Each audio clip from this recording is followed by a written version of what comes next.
ಎಲ್ರಿಗೂ ಶುಭ ವಂದನೆಗಳು. ಆ 18 ಪ್ರಿನ್ಸಿಪಲ್ಸ್ ಅನ್ನೋದೇ PSSM ಅಂದ್ರೇ 18 ಪ್ರಿನ್ಸಿಪಲ್ಸ್. PSSM ಅಂದ್ರೇ 18 ಪ್ರಿನ್ಸಿಪಲ್ಸ್. ಆ 18 ಸೂತ್ರಗಳನ್ನು ಯಾರು ಜೀವನದಲ್ಲಿ ಅಳವಡಿಸ್ಕೊಂಡು ಹೆಜ್ಜೆ ಹಾಕ್ತೀವೋ ಅವರೆಲ್ಲರ ಜೀವನ ಧನ್ಯನೇ ಸರಿ, ಪರ್ಫೆಕ್ಟ್ ಮನುಷ್ಯ. ಹೇಳ್ತಾರೆ ಒಬ್ಬ ಮಹಿಳೆ ಪರಿಪೂರ್ಣತೆ ಅಂದರೆ ಏನೋ ಕೋಚಿಂಗ್ ತೊಗೊಂಡು ಟ್ರೈನಿಂಗ್ ತೊಗೊಂಡು ಪರಿಪೂರ್ಣತೆ ಅಲ್ಲ. ಸೊ ತನ್ನನ್ನು ತಾನು ತಿಳಿಯುವುದರಲ್ಲಿ ಪರಿಪೂರ್ಣತೆಯನ್ನು ಸಾಧಿಸಬೇಕು, ಅದು ನಿಜವಾದ ಪರಿಪೂರ್ಣತೆ. ಅದು ಮಹಿಳೆಯರಾಗಿರಲಿ ಜೆಂಟ್ಸ್ ಆಗಿರಲಿ. ಸೊ ಅಂತಹ ಪರಿಪೂರ್ಣತೆ ನಾವು ತೆಗೆದುಕೊಳ್ಬೇಕಂದ್ರೆ ನಮ್ಮೊಳಗೆ ನಾವು ಪ್ರಯಾಣ ಮಾಡಬೇಕು, ಅದುವೇ ಅಂತರ್ಪ್ರಯಾಣ. ಆ ಅಂತರ್ಪ್ರಯಾಣವೇ ಆನಾಪಾನಸತಿ ಧ್ಯಾನ, ಮತ್ತು ಬೇರೆ ಇಲ್ಲ, ಮಾತ್ರ ಇಲ್ಲ ಮಾಸ್ಟರ್ಸ್. ಓನ್ಲಿ ನಮ್ಮ ಈ ಒಂದು ಆತ್ಮೋನ್ನತಿಗಾಗಿ ನಾವು ಏನಾದರೂ ನಾವು ತಗೋಬೇಕು ಅಂದರೆ ಇರೋ ಒಂದೇ ಒಂದು ದಾರಿ ಆನಾಪಾನಸತಿ ಧ್ಯಾನ, ಶಾರ್ಟ್ಕಟ್. ಅದ್ರ ಬಗ್ಗೆ ಇವತ್ತೇನು 18 ಪ್ರಿನ್ಸಿಪಲ್ಸ್ ಇದ್ದಾವೆ ಏನದು ತಿಳ್ಕೊಳ್ಳೋಣ.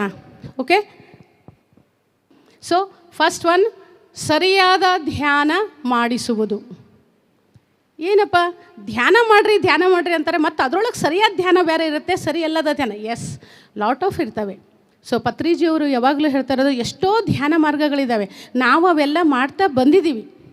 ಬಟ್ ಎಲ್ಲಿಯ ತನಕ ಆನಾಪಾನಸತಿ ಧ್ಯಾನ ಗೊತ್ತಾಗುವ ತನಕ ಸಾಕಷ್ಟು ಮಾರ್ಗಗಳನ್ನು ಮಾಡ್ತಾ ಬಂದಿದ್ದೆ, ನನ್ನ ಅನುಭವ ಕೂಡ. ಅದರಲ್ಲಿ ಆನಾಪಾನಸತಿ ಧ್ಯಾನನೇ ಸರಿಯಾದ ಧ್ಯಾನ ಅಂತ ಪತ್ರಿಜಿಯವರು ಹೇಳಿ ನಮಗೆ ಕೊಟ್ಟಿದ್ದಾರೆ. ಎಸ್ ಅಂತ ನಮಗೆ ಅನುಭವದ ಮೂಲಕ ಇವತ್ತು ತಿಳ್ಕೊಂಡಿವಿ. ಆದ ಕಾರಣ ಈ 18 ಪ್ರಿನ್ಸಿಪಲ್ಸ್ ನಾವು ಫಾಲೋ ಆಗ್ತಿದ್ವಿ, ಆನಾಪಾನಸತಿ ಧ್ಯಾನನ ಕೂಡ ಫಾಲೋ ಆಗ್ತಿದ್ವಿ. ಬಿಕಾಸ್ ನಾನು ಮೊದಲು 2006ನಲ್ಲಿ ಮೇಡಮ್ ಹೇಳಿದ್ರು, ಇವಾಗ 2006ರಲ್ಲಿ ನಾನು ಧ್ಯಾನ ಪ್ರಾರಂಭ ಆಯಿತು. ಸೊ ಅವಾಗೆ ಸಾಕಷ್ಟು ಈ ಒಂದು ಭಕ್ತಿ ಮಾರ್ಗದ ಉತ್ತುಂಗ ಸ್ಥಿತಿಯಲ್ಲಿದ್ದೆ ಅಂತ ಹೇಳ್ಬೋದು, ನಂಬರ್ 1 ಪೂಜಾರಿ. ಸೊ ಆ ಥರ ಇರೋ ಒಂದು ಸ್ಥಿತಿಯಲ್ಲಿ ಆದ್ರೂ ನನ್ನ ನಾನು ತಿಳಿಯುವುದೇ ಧ್ಯಾನ, ಅದುವೇ ಇರುವ ಒಂದೇ ಒಂದು ಮಾರ್ಗ ಆನಾಪಾನಸತಿ ಧ್ಯಾನ ಅಂತ ನನಗೆ ಗೊತ್ತಾಗಿರೋದು 2006ರಲ್ಲಿ. ಅದಕ್ಕೆ ಇವತ್ತು ನಮ್ಮ PS ಮೂಮೆಂಟ್ನಲ್ಲಿ ಏನು ಹೇಳ್ತೀವಿ, ಸರಿಯಾದ ಧ್ಯಾನ ಮಾಡಿಸುವುದು ನೆಕ್ಸ್ಟ್ ಲೆವೆಲ್. ಫಸ್ಟ್ ನಾವು ಮಾಡಿದರೆ ತಾನೇ ಇನ್ನೊಬ್ಬರಿಗೆ ಹೇಗೆ ಅಂತ ಹೇಳೋದು. ಎಷ್ಟು ಜನ ಇಲ್ಲಿ ಆನಾಪಾನಸತಿ ಧ್ಯಾನ ಒಂದೇ ಮಾಡ್ತಾಯಿದ್ದೀವಿ ಅನ್ನೋದು ಕೈ ಎತ್ತಿರಿ. ಓನ್ಲಿ ಆನಾಪಾನಸತಿ ಧ್ಯಾನ ಒಂದೇ ಮಾಡ್ತಾಯಿದ್ದೀವಿ ನಾವು. ಓ ಥ್ಯಾಂಕ್ ಯು. ಯಾಕೆ ಹೇಳ್ತಾ ಇದ್ದೀನಿ ಅಂದರೆ, ಆ ಕಡೆ ಈ ಕಡೆ ಎರಡು ಕಡೆ ಕಾಲಿಟ್ಟು ನಡೆಯೋಕ್ಕಾಗಲ್ಲ, ಸಮವಾಗಿ ನಡಿಬೇಕು ಅಲ್ವಾ. ಸೊ ಒಂದು ಕಡೆ ಪೂಜೆ ಮಾಡ್ತಾ ಇರ್ತೀವಿ, ಮಂತ್ರಗಳು ಹೇಳ್ತಾ ಇರ್ತೀವಿ, ಒಂದು ಕಡೆ ಧ್ಯಾನ ಮಾಡ್ತೀವಿ. ಅದು ಪರಿಪೂರ್ಣತೆಗೆ ಸ್ವಲ್ಪ ಕಡಿಮೆ ಆಗುತ್ತೆ ಮಾಸ್ಟರ್ಸ್. ನನ್ನ ಅನುಭವದ ಮಾತು. ನೀವು ಪೂಜೆ ಮಾಡಲೇಬೇಡಿ ಅಂತ ಹೇಳೋಕ್ಕೆ ಅಧಿಕಾರ ಇಲ್ಲ ನಮಗೆ, ನೀವು ಮಾಂಸ ತಿನ್ನಲೇಬೇಡಿ ಅಂತ ಹೇಳೋಕ್ಕೆ ಅಧಿಕಾರ ಇಲ್ಲ. ಸೊ ಮಾಡಿದರೆ ಏನು, ತಿಂದರೆ ಏನು ಅನ್ನೋ ತಿಳಿಸ್ಕೊಡೋ ಕರ್ತವ್ಯ ನಮ್ಮ ಪಿರಮಿಡ್ ಮಾಸ್ಟರ್ಸ್. ಅದಕ್ಕೆ ಇವತ್ತು ನಾವು ಇಷ್ಟು ಒಂದು ಮುದ್ರೆಯಾಗಿ ಯಾಕೆ ಕೊಡ್ತಾಯಿದ್ದೀವಿ 18 ಪ್ರಿನ್ಸಿಪಲ್ಸ್ ಅಂತಂದರೆ, ಎಷ್ಟೋ ನಾವು ಸಣ್ಣ ಎಕ್ಸಾಂಪಲ್, ಸ್ಟೂಡೆಂಟ್ದು ತೊಗೋಣ. ಎಕ್ಸಾಂಪಲ್ ಹೇಗೆ ಅಂದರೆ, ಒಂದು 10th ನಾನು ಸ್ಟೇಟ್ ಲೆವೆಲ್ ಪಾಸಾಗಿದ್ದೀವಿ ಅಂದ್ಕೊಳ್ರಿ, 10th. So state level pass ಆಗಿದ್ವಿ, ನೆಕ್ಸ್ಟ್ ಫರ್ದರ್ ಜ್ಞಾನಕ್ಕೆ ಹೋಗ್ಬೇಕು ತಾನೆ, ಹೋಗ್ತೀವ, ಕಾಲೇಜು ಅಟೆಂಡ್ ಆಗ್ತೀವಲ್ವ. ನೆಕ್ಸ್ಟ್ ಫರ್ದರ್ ಜ್ಞಾನ ಬೇಕು ನಮಗೆ ಅಂದರೆ ಮತ್ತೆ ನಾನು ಕಾಲೇಜಿಗೆ ಜಾಯಿನ್ ಆಗಲೇಬೇಕು. ಅಡ್ಮಿಷನ್ ಮಾಡಿಸ್ಕೊಂಡು ಜಾಯಿನ್ ಆಗಿ PUದು ಆ ಸಬ್ಜೆಕ್ಟ್ ತೊಗೊಂಡು ನಾನು ಓದಲಿಕ್ಕೆ ಪ್ರಾರಂಭ ಮಾಡಬೇಕು. ಎಸ್, ಒಪ್ಕೊತೀರಾ ತಾನೇ? ಹಾಂ, ಹಾಗಾದರೆ ಮತ್ತೆ 10th ಸ್ಟೇಟ್ ಲೆವೆಲ್ ಬಂದಿದ್ರಿ, ಮತ್ತು ಸ್ಟೇಟ್ ಲೆವೆಲ್ ಬಂದಿನಂತ 10th ಕೂಡ ಆಸೆ ಆಗುತ್ತಾ? ಕೊಡ್ತೀರಾ ಯಾರಾದರೂ ಹೋಗಿ? ಇಲ್ಲಲ್ಲ. ಅದೇ ಆನಾಪಾನಸತಿ ಧ್ಯಾನ ಮತ್ತು ಇತರರ ಆಧ್ಯಾತ್ಮಿಕ ಮಾರ್ಗಗಳಿಗೆ ಇರುವ ವ್ಯತ್ಯಾಸ. ನಾವೇನು ಮಾಡ್ತಾಯಿದ್ದೀವಿ ಆಧ್ಯಾತ್ಮಿಕ ಹಂತದಲ್ಲೂ ಈ ಒಂದು ಪ್ರೈಮರಿ ಸ್ಟೇಜ್ ಅನ್ನೋದು ಇರುತ್ತೆ. ಆ ಪ್ರೈಮರಿ ಸ್ಟೇಜ್ನಿಂದ ಹಂತವಾಗಿ ಸುಮಾರು ಜನ್ಮಗಳ ಪರಿಣಿತಿ ತಗೊಂಡು ನಾವು ಪ್ರಮೋಷನ್ ಆದಮೇಲೆ ಫೈನಲಿ PGಗೆ ನಾವು ಸ್ಟಾರ್ಟ್ ಆಗ್ತೀವಿ. That is called Anapanasati meditation. ಅಂದರೆ ಇವೆಲ್ಲ ಒಂದೊಂದು ಜನ್ಮದಲ್ಲೇ ಆಗಿರ್ಬೋದು, 1000 ಜನ್ಮನೂ ಆಗಿರ್ಬೋದು. ಅದಕ್ಕೆ ಹೇಳಿದ್ದು ಮಾನವ ಜನ್ಮ ಎಷ್ಟು ಶ್ರೇಷ್ಠ, 84 ಜೀವರಾಶಿಗಳಲ್ಲಿ ಶ್ರೇಷ್ಠವಾದುದು ಮಾನವ ಜನ್ಮ. ಆ ಎಲ್ಲ ಜನ್ಮ ತಗೊಂಡು ನಾವು ಅವೆಲ್ಲ ಅಭ್ಯಾಸ ಮಾಡಿರ್ತೀವಿ. ಯಾವಾಗ ನಮ್ಗೆ ಆನಾಪಾನಸತಿ ಧ್ಯಾನ ಕನೆಕ್ಟ್ ಆಯಿತು ಅಂದರೆ ಅದನ್ನು ಜ್ಞಾನ ತಗೊಳ್ಳೋಕ್ಕೆ ನಾವು ಸದಾ ಸಿದ್ಧರಿದ್ದಾಗೆ ನಮ್ಮ ಆತ್ಮದ ಪರಿಪೂರ್ಣತೆ ಅನ್ನೋದು ಪ್ರಾರಂಭವಾಗುತ್ತೆ. ಸೊ ಹಾಗಾಗಿ ಫಸ್ಟ್ ಸರಿಯಾದ ಧ್ಯಾನ ಮಾಡುವುದು ಮತ್ತು ಮಾಡಿಸುವುದು. ಮಾಡ್ತಾ ಇದ್ದೀವಿ ತಾನೇ? ನೆಕ್ಸ್ಟ್ ಏನು ಮಾಡಬೇಕು? ಮಾಡಿಸ್ಬೇಕು. ಸರ್ ಯಾವಾಗಲೇನು ಹೇಳ್ತಾರೆ? ಪಂಚೆ ಕೊದ್ದಿ ಪೆಂಚು ತುಂದಿ ಅಂತ ಸರ್ ಹೇಳ್ತಾರೆ. ಅಂದರೆ ನಾವು ಹಂಚಿದ ಹಾಗೆಲ್ಲ ಹೆಚ್ಚಾಗ್ತಾ ಹೋಗುತ್ತೆ. ಅದು ಜ್ಞಾನ ಆಗಿರ್ಬೋದು, ಹಣ ಆಗಿರ್ಬೋದು, ಯಾವುದೇ ಆಗಲಿ. ಹಣ ಆದ್ರೂ ಅಷ್ಟೇ. ನೆಕ್ಸ್ಟ್ ಬರೋಣ ಫಸ್ಟ್ ಜ್ಞಾನಕ್ಕೆ. ಸೊ ನಾವು ಏನು ಜ್ಞಾನ ತೊಗೊಂಡಿವಿ, ಆನಾಪಾನಸತಿ ಧ್ಯಾನ ಹೇಗೆ ಮಾಡೋದು ನಾವು ಮಾಡಿದ್ದೀವಿ. ಮಾಡೋದ್ರಿಂದ ಏನು ನಮ್ಮ ಭೌತಿಕ ಜೀವನದ ಸಮಸ್ಯೆಗಳಿಂದ ಹೊರಗಡೆ ಬಂದಿದ್ದೀವಿ. ಸೊ ಅದನ್ನು ಇನ್ನೊಬ್ಬರಿಗೆ ಶೇರ್ ಮಾಡಿರಿ. ಫಸ್ಟ್ ಧ್ಯಾನ ಇವತ್ತೇನು ಪಿರಮಿಡ್ನಲ್ಲಿ ಇಲ್ಲಿ ಮಾಡಿಸ್ತಾರೆ, ಆಳವಾಗಿ ಫಸ್ಟ್ ಧ್ಯಾನ ಮಾಡಿ. ಇಲ್ಲೆಲ್ಲ ಬಂದಿರತಕ್ಕಂಥ ಮಾಸ್ಟರ್ ಹೇಳ್ತಾ ಇದ್ದಾರೆ ಮಾಡಿಸುವುದು ಅಂತ. ನೋಡೋಣ ಮನೆಗೆ ಹೋದ್ಮೇಲೆ ಜಸ್ಟ್ ನಿಮ್ಮ ರಿಲೇಟಿವ್ಸ್ ಆಗಿರ್ಬೋದು, ಫ್ರೆಂಡ್ಸ್ ಆಗಿರ್ಬೋದು, ಯಾಕೋ ನನಗಿವತ್ತು ಹೊಟ್ಟೆ ನಯಿಸ್ತಾ ಇದೆ, ಧ್ಯಾನ ಮಾಡಿರಿ ಕೂತ್ಕೊಂಡು, ಜಸ್ಟ್ ಇಷ್ಟೇ. ಅದು ಎಷ್ಟು ಸುಲಭ ಇದೆ ಅದನ್ನು ಗೊತ್ತಲ್ವಾ? ಏನಾದರೂ ಕಷ್ಟ ಇದೆನಾ? ಕಣ್ಣು ಮುಚ್ಕೊಳ್ಳೋದು ಕೂಡೋದು. ನಮಗೆ ಹೇಗಾಗಿದೆ ಇವಾಗ ಅಂದರೆ, ಏನಾದರೂ ತುಂಬ ಟಯರ್ಡ್ ಆದಾಗೆ ನಿದ್ದೆ ಬೇಡ ಅನಿಸುತ್ತೆ. ಎಲ್ಲ ಪಿರಮಿಡ್ ಮಾಸ್ಟರ್ಗಳು ಫಸ್ಟ್ ಕಣ್ಣು ಮುಚ್ಕೊಂಡು ಕೂಡೋಣ, ಬ್ರೆತ್ ಮೇಲೆ ಕಾನ್ಸಂಟ್ರೇಟ್ ಮಾಡೋಣ. ಬಿಕಾಸ್ ಯಾಕೆ 6 ಗಂಟೆಯ ನಿದ್ದೆ 1 ಗಂಟೆ ಧ್ಯಾನಕ್ಕೆ ಸಮ. ಅಂದರೆ 1 ಗಂಟೆ ನಿದ್ದೆ ಮಾಡೋದೊಂದೇ, 1 ಗಂಟೆ ಧ್ಯಾನ ಮಾಡೋದೊಂದೇ, 6 ಗಂಟೆ ನಿದ್ದೆ ಮಾಡೋದೊಂದೇ. ಮತ್ತು ಯಾವುದಕ್ಕೆ ಕಾಲ್ ಬೇಕು ನಾವು? 5 ಅವರ್ಸ್ ಉಳಿಯುತ್ತಲ್ವ ಧ್ಯಾನ ಮಾಡಿದರೆ. ಸೊ ಆ 5 ಅವರ್ಸಲ್ಲಿ ನಮ್ಮ ಜೀವನಕ್ಕೆ ಏನೇನು ಬೇಕೋ ಎಲ್ಲವೂ ನಾವು ಈಸಿಯಾಗಿ ತೊಗೋಬೋದು. ಅದು ಯಾವುದೇ ಆಗಿಲ್ಲ, ಹಾಬಿ ಅನ್ನೋದರ ಮ್ಯೂಸಿಕ್ ಆಗಿರ್ಬೋದು, ಕ್ರಿಕೆಟ್ ಆಗಿರ್ಬೋದು, ಪೇಂಟಿಂಗ್, ಎನಿಥಿಂಗ್. ಸೊ ಅದಕ್ಕೆ ಆನಾಪಾನಸತಿ ಧ್ಯಾನನೇ ಸರಿಯಾದ ಧ್ಯಾನ ಅಂತ ಪತ್ರಿಜಿಯವರು ಸುಮ್ಮನೆ ಆಶಾಮಾಶಿಯಾಗಿ ಹೊರಗಡೆ ತಂದಿಲ್ಲ. ಇವತ್ತು ಪ್ರಪಂಚನೇ ಒಪ್ತಾ ಇದೆ ಆನಾಪಾನಸತಿ ಧ್ಯಾನ ಇಸ್ ಫೈನಲ್.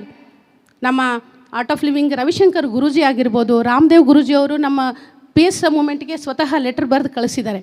ಯಾಕೆ ಅಂದರೆ ರವಿಶಂಕರ್ ಗುರೂಜಿಯವರ ಸಂದೇಶ ಆನಾಪಾನಸತಿ ಧ್ಯಾನಕ್ಕಿಂತ ಸುಲಭವಾದ ಮತ್ತು ಸರಳವಾದ ಮಾರ್ಗ ಮತ್ತೊಂದಿಲ್ಲ. ಅಂದರೆ ಅಷ್ಟೊಂದು ಫೈನಲಿ ಆಗಿ ಎಲ್ಲರೂ ಒಪ್ಕೋಬೇಕಂದ್ರೆ ಸರ್ ಆಶಾಮಾಶಿಯಾಗಿ ಏನು ಸುಲಭವಾಗಿ ತಂದಿಲ್ಲ. 1 ಲಕ್ಷಗಟ್ಟಲೆ ಬುಕ್ಸ್ ಓದಿದ್ದಾರೆ ಮಾಸ್ಟರ್ಸ್, ಲಕ್ಷಗಟ್ಟಲೆ. ನಾವು ಒಂದು ಬುಕ್ ತೊಗೊಳಕ್ಕೆ ನೋಡೋಣ ಬಿಡಪ್ಪ ನೆಕ್ಸ್ಟ್ ತೊಗೊಳ್ಳೋಣ ಅಂತೀವಿ. ಲಕ್ಷಗಟ್ಟಲೆ ಬುಕ್ಸ್ ಓದಿ ವರ್ಷಾನುಗಟ್ಟಲೆ ಮೌನವಾಗಿದ್ದು, ಆನಾಪಾನಸತಿ ಧ್ಯಾನ ಅಂದರೆ ಮತ್ತೇನು ಅಲ್ಲ ಮಾಸ್ಟರ್ಸ್, ಮೌನವಾಗಿರೋದು. ಅಂತಹ ಮೌನವನ್ನು ವರ್ಷಾನುಗಟ್ಟಲೆ ಇದ್ದು ಸಿಂಪಲ್ ಫಾರ್ಮುಲಾ ಹೊರಗಡೆ ತಂದಿದ್ದಾರೆ ಪತ್ರಿಜಿಯವರು. ಸರಿಯಾದ ಧ್ಯಾನ ಆನಾಪಾನಸತಿ ಧ್ಯಾನ ಅಂತ. ಸೊ ಮಾಡ್ತಾ ಇದ್ದೀರಾ? ನೆಕ್ಸ್ಟು ಮಾಡಿಸ್ದೇ ಇರೋರು ಹಂಚಲಿಕ್ಕೆ ಪ್ರಾರಂಭ ಮಾಡಿರಿ ಅಂತ ಹೇಳ್ತಾ, ನೆಕ್ಸ್ಟ್ ಸರಿಯಾದ ಆಧ್ಯಾತ್ಮಿಕ ಪುಸ್ತಕಗಳನ್ನು ಓದುವುದು ಮತ್ತು ಓದಲು ಹೇಳುವುದು. ಈಗಲೇ ಹೇಳಿದೆ ನಾನು, ಸರ್ ಲಕ್ಷಗಟ್ಟಲೆ ಬುಕ್ಸ್ ಓದಿದ್ದಾರೆ. ಸರಿಯಾದ ಪುಸ್ತಕಗಳನ್ನು ಓದುವುದು. ಎಲ್ಲರೂ ಓದ್ತಾ ಇದ್ವಿ ನಾವು, ನಾನು ಸಹಿತ 3 ಲೈಬ್ರರಿ ಕಾರ್ಡ್ ಮಾಡಿಸಿದ್ದೆ ನಾನು ಮೊದಲು ಸ್ಟೂಡೆಂಟ್ ಲೈಫ್ ಇದ್ದಾಗೆ. ಕಸ ಹೊಡೆಯೋ ಮುಂದ್ಗಡೆ ಏನಾದರೂ ಸಣ್ಣ ಪೇಪರ್ ಬಂತಂದ್ರೂ ತೊಗೊಂಡು ಓದಿ ಆಮೇಲೆ ಮತ್ತೆ ಕಸದಲ್ಲೇ ಹಾಕ್ತಿದ್ದೆ. ಅಷ್ಟೊಂದು ಓದುವ ಹವ್ಯಾಸ ಇತ್ತು. ಸರಿಯಾದ ಪುಸ್ತಕಗಳನ್ನು ಓದುವುದು ಅದೆಲ್ಲ ಹೇಗೆ ಮನಸ್ಸಿಗೆ ಸಂತೋಷ ಕೊಡ್ತಿತ್ತು. ನನಗೆ ಯಾವುದೇ ಆತ್ಮಜ್ಞಾನದ ಒಂದು ಉನ್ನತಿಗೆ ಸ್ಟೆಪ್ ಆಗಲಿಲ್ಲ, ಜಸ್ಟ್ ಹ್ಯಾಪಿ ಅನ್ನಿಸ್ತಾ ಇತ್ತು, ಓದ್ತಾ ಇದ್ದೆ. ಸರಿಯಾದ ಪುಸ್ತಕಗಳನ್ನು ಓದುವುದು ಯಾವುವು? PSS ಮೂಮೆಂಟ್ನಲ್ಲಿ ಎಷ್ಟು ಜನ ಬುಕ್ಸು ನಾನೂ ಓದ್ತಾ ಇದ್ದೀನಿ ಮೇಡಮ್ ಅಂತ ಹೇಳೋರು? ಗುಡ್, ಸ್ವಲ್ಪ ಜನ ಮಾತ್ರ. ಯಾಕಂದರೆ PMC ಬಂದೈತೆ, ಅಡುಗೆ ಮಾಡ್ಕೊತ ಆರಾಮ್ ಕೇಳ್ತಾಯಿದ್ವಿ ಜ್ಞಾನ, ಆಮೇಲೆ ಏನೋ ವರ್ಕ್ ಮಾಡ್ಕೊತ ಕೇಳ್ತೀವಿ ಅಂತಲ್ಲ. ಅದರ ಜೊತೆಗೆ ಯಾಕೆ ಪುಸ್ತಕಗಳನ್ನು ಓದಬೇಕಂದ್ರೆ ನೋಡಿರಿ, ನನ್ನ ಅನುಭವ ಆ ಥರ ಸಾಕಷ್ಟು ಜನರ ಮಾಸ್ಟರ್ ಅನುಭವ ಕೂಡ. ಆ ಒಂದು ಪುಸ್ತಕದ ಜ್ಞಾನ ನಾವು ಓದ್ತಾ ಇರುವಾಗೆ ಆ ಎನರ್ಜಿ ಕನೆಕ್ಟ್ ಆಗ್ತೀವಿ. ಎಷ್ಟೋ ಜನ ಅನುಭವ ತಗೊಂಡಿರ್ಬೋದು, ಓದ್ತಾ ಇರೋ ಪ್ರತಿಯೊಂದು ಅಕ್ಷರಕ್ಕೂ ನಾವು ಕನೆಕ್ಟ್ ಆಗ್ತೀವಿ. ಜಸ್ಟ್ ಎಕ್ಸಾಂಪಲ್ ಅಂದರೆ ನಾಳೆ ಒಂದು ಪುಸ್ತಕ ಬಿಡುಗಡೆ ಆಗಲಿದೆ, ಸಸ್ಯಾಹಾರವೇ ಮಾನವ ಆಹಾರ ಅಂತ ಪತ್ರಿಜಿ ವೆಜಿಟೇರಿಯನ್ ಮೂಮೆಂಟ್ ಕಡೆಯಿಂದ. ಅದನ್ನು ನಾವೆಲ್ಲ ಒಂದು ವಾರದಲ್ಲೇ ಬುಕ್ ಹೊರಗಡೆ ತಂದಿದ್ದಾಯಿತು. ಅದು ಒಬ್ಬ ರವಿಕುಮಾರ್ ಅಂತೇಳಿ ಹೊಸಪೇಟೆಯ ಮರಿಯಮ್ನಳ್ಳಿ ಅವ್ರನ್ನ ಕರೆಸಿದ್ದೆ ನಾನು. ಅದೆಲ್ಲ ಮುಗಿಸಿ ಅವನು ಊರಿಗೆ ಹೊರಟಾಗೆ ಟ್ರೈನಾಗ ಕೂತಾಗೆ ಜಸ್ಟ್ ಅದು PDF ಫೈಲೆಲ್ಲ ಸಾಫ್ಟ್ ಕಾಪಿ ಓದ್ತಾ ಇದ್ದಾಗೆ ಯಾಕೆ ಪುಸ್ತಕಗಳನ್ನು ಓದೋದ್ರಿಂದ ಕನೆಕ್ಟ್ ಆಗ್ತೀವಿ ಅನ್ನೋ ಒಂದು ಸಣ್ಣ ಅನುಭವ. ಟ್ರೈನಾಗ ಕೂತು ಓದ್ತಾ ಇದ್ದಾನೆ, ಕಂಪ್ಲೀಟು ಆ ಒಂದು ವರ್ಡಿಗೆ ಕನೆಕ್ಟ್ ಆಗಿದ್ದಾನೆ ಅವನು, ಪ್ರತಿಯೊಂದು ಅಕ್ಷರಕ್ಕೆ. ಅಂದರೆ ಅಷ್ಟೊಂದು ಅದ್ಭುತವಾದ ಶಕ್ತಿ ಕೇವಲ ಅಕ್ಷರಗಳಲ್ಲ ಮಾಸ್ಟರ್, ಅಲ್ಲಿರೋ ಪ್ರತಿಯೊಂದು ಅಕ್ಷರದಲ್ಲೂ ಶಕ್ತಿಯಿಂದ ತುಂಬಿರುತ್ತೆ. ಯಾವಾಗೆ ನಾನು ಶರಣಾಗತಿಯಾದಾಗೆ, ನಾನು ಇಷ್ಟಪಟ್ಟು ಇನ್ವಾಲ್ವ್ಮೆಂಟ್ ಆಗಿ ಹೋದಾಗೆ ಆ ಒಂದು ಎನರ್ಜಿ ಕನೆಕ್ಟ್ ಆಗ್ತೀವಿ ಆ ಪ್ಲಾನೆಟ್ನಿಂದ. ಅಷ್ಟೊಂದು ಅದ್ಭುತವಾದ ಶಕ್ತಿ ಪ್ರತಿಯೊಂದು ಅಕ್ಷರದಲ್ಲೂ ಇರುತ್ತೆ. ಅದಕ್ಕೆ ಪತ್ರಿಜಿಯವರು ಲಕ್ಷಗಟ್ಟಲೆ ಬುಕ್ಸ್ ಓದ್ತಾ ಇರೋ. ಯಾವಾಗಲೂ ನಾನು 2006 ನೋಡಿದಾಗಿನಿಂದನೂ ಪಕ್ಕದಲ್ಲಿ ಒಂದು ಬುಕ್ ಇರಲೇಬೇಕು ಸರ್ಗೆ. ಮತ್ತು ಇಷ್ಟೆಲ್ಲ ವರ್ಕ್ ಮಾಡ್ಕೊತ ನಾವೇನೋ ಸ್ವಲ್ಪ ವರ್ಕ್ ಮಾಡಿ ಬ್ಯುಸಿ ಅಂತ ಹೇಳೋದಲ್ಲ. ಸರ್ ಇಷ್ಟೆಲ್ಲ ಪ್ರಪಂಚದಾದ್ಯಂತ ಜ್ಞಾನ ಹಂಚ್ತಾ ಯಾವಾಗಲೂ ಒಂದು ಬುಕ್ ಇರ್ತಿತ್ತು ಅವ್ರ ಕಡೆ. ಅದಕ್ಕೆ ಸರಿಯಾದ ಒಂದು ಪುಸ್ತಕಗಳನ್ನು ಫಸ್ಟ್ ನಾವು ಓದಬೇಕು. ಓದಿದಾಗನೇ ನಮಗೆ ಗಾಡಿ ಸ್ಟಾರ್ಟ್ ಆಗುತ್ತೆ. ಬುಕ್ಸ್ ಓದ್ರಿ, ಎಷ್ಟು ಚೆನ್ನಾಗಿದೆ, ಬುಕ್ಸ್ ಓದ್ರಿ. ಸೊ ಅದು ಓದಿಸುವುದು. ನೆಕ್ಸ್ಟ್, ಧ್ಯಾನಾನುಭವಗಳನ್ನು ಪರಸ್ಪರ ಹಂಚಿಕೊಳ್ಳುವುದು. ಇದಕ್ಕೆ ಗರ್ವ ಪಡ್ತೀನಿ ನಾನು ಒಬ್ಬ ಪಿರಮಿಡ್ ಮಾಸ್ಟರ್ ಆಗಿ. ಧ್ಯಾನಾನುಭವಗಳನ್ನು ಪರಸ್ಪರ ಹಂಚಿಕೊಳ್ಳುವುದು ಇವತ್ತು ನಮ್ಮ PSSM ಮೂಮೆಂಟ್ನ ಒಂದು ಬಲವಾದ ಒಂದು ಅಸ್ತ್ರ. ಅಂದರೆ ಪತ್ರಿಜಿಯವರು ನಮ್ಗೆ ಕೊಟ್ಟಿರೋದು ಹಂಚುವುದು. ನಾನು ಚಿಕ್ಕವಳಿರೋಲಿಂದಲೂ ನನಗೆ ಈ ಆಧ್ಯಾತ್ಮಿಕತೆಯ ಪರಿಚಯ ತುಂಬ ಇಷ್ಟ ನನಗೆ. ಬಟ್ ನನಗೆ ಯಾವಾಗ ಈ ಒಂದು ಪಿರಮಿಡ್ ಸೊಸೈಟಿಯಲ್ಲಿ ಬಂದೆ ನಾನು, ಸರ್ ಏನು ಮಾಡ್ತಾರೆ, ಇವತ್ತೇ ನೀವು ಧ್ಯಾನ ಪ್ರಾರಂಭ ಮಾಡಿರಿ, ನಾಳೆನೇ ನೀವು ಹಂಚ್ಕೊಳ್ರಿ ಅಂತ ಹೇಳ್ತಾರೆ. ಆ ಒಂದು ಮುಕ್ತ ಅವಕಾಶ ನಾನು ನೋಡಿರೋದು ಓನ್ಲಿ ಒಂದು ಪಿರಮಿಡ್ ಸೊಸೈಟಿಯಲ್ಲಿ ಮಾತ್ರ ಅಂತ ಹೇಳೋಕ್ಕೆ ನಾನು ಗರ್ವ ಪಡ್ತೀನಿ. ಓನ್ಲಿ PSSM ಮೂಮೆಂಟ್ ಅಲ್ಲಿ ಮಾತ್ರ ಪ್ರತಿಯೊಬ್ಬರಿಗೂ ನೀವು ಹಂಚ್ಕೊಳ್ರಿ ಅಂತ. ಒಬ್ಬ ಜಗದ್ಗುರುಳು ಮನೆತನದಲ್ಲಿ ಹುಟ್ಟಿದವಳು, ಗುರುವಿನ ಸಾಂಗತ್ಯದಲ್ಲಿ ಬೆಳೆದವಳು ನಾನು.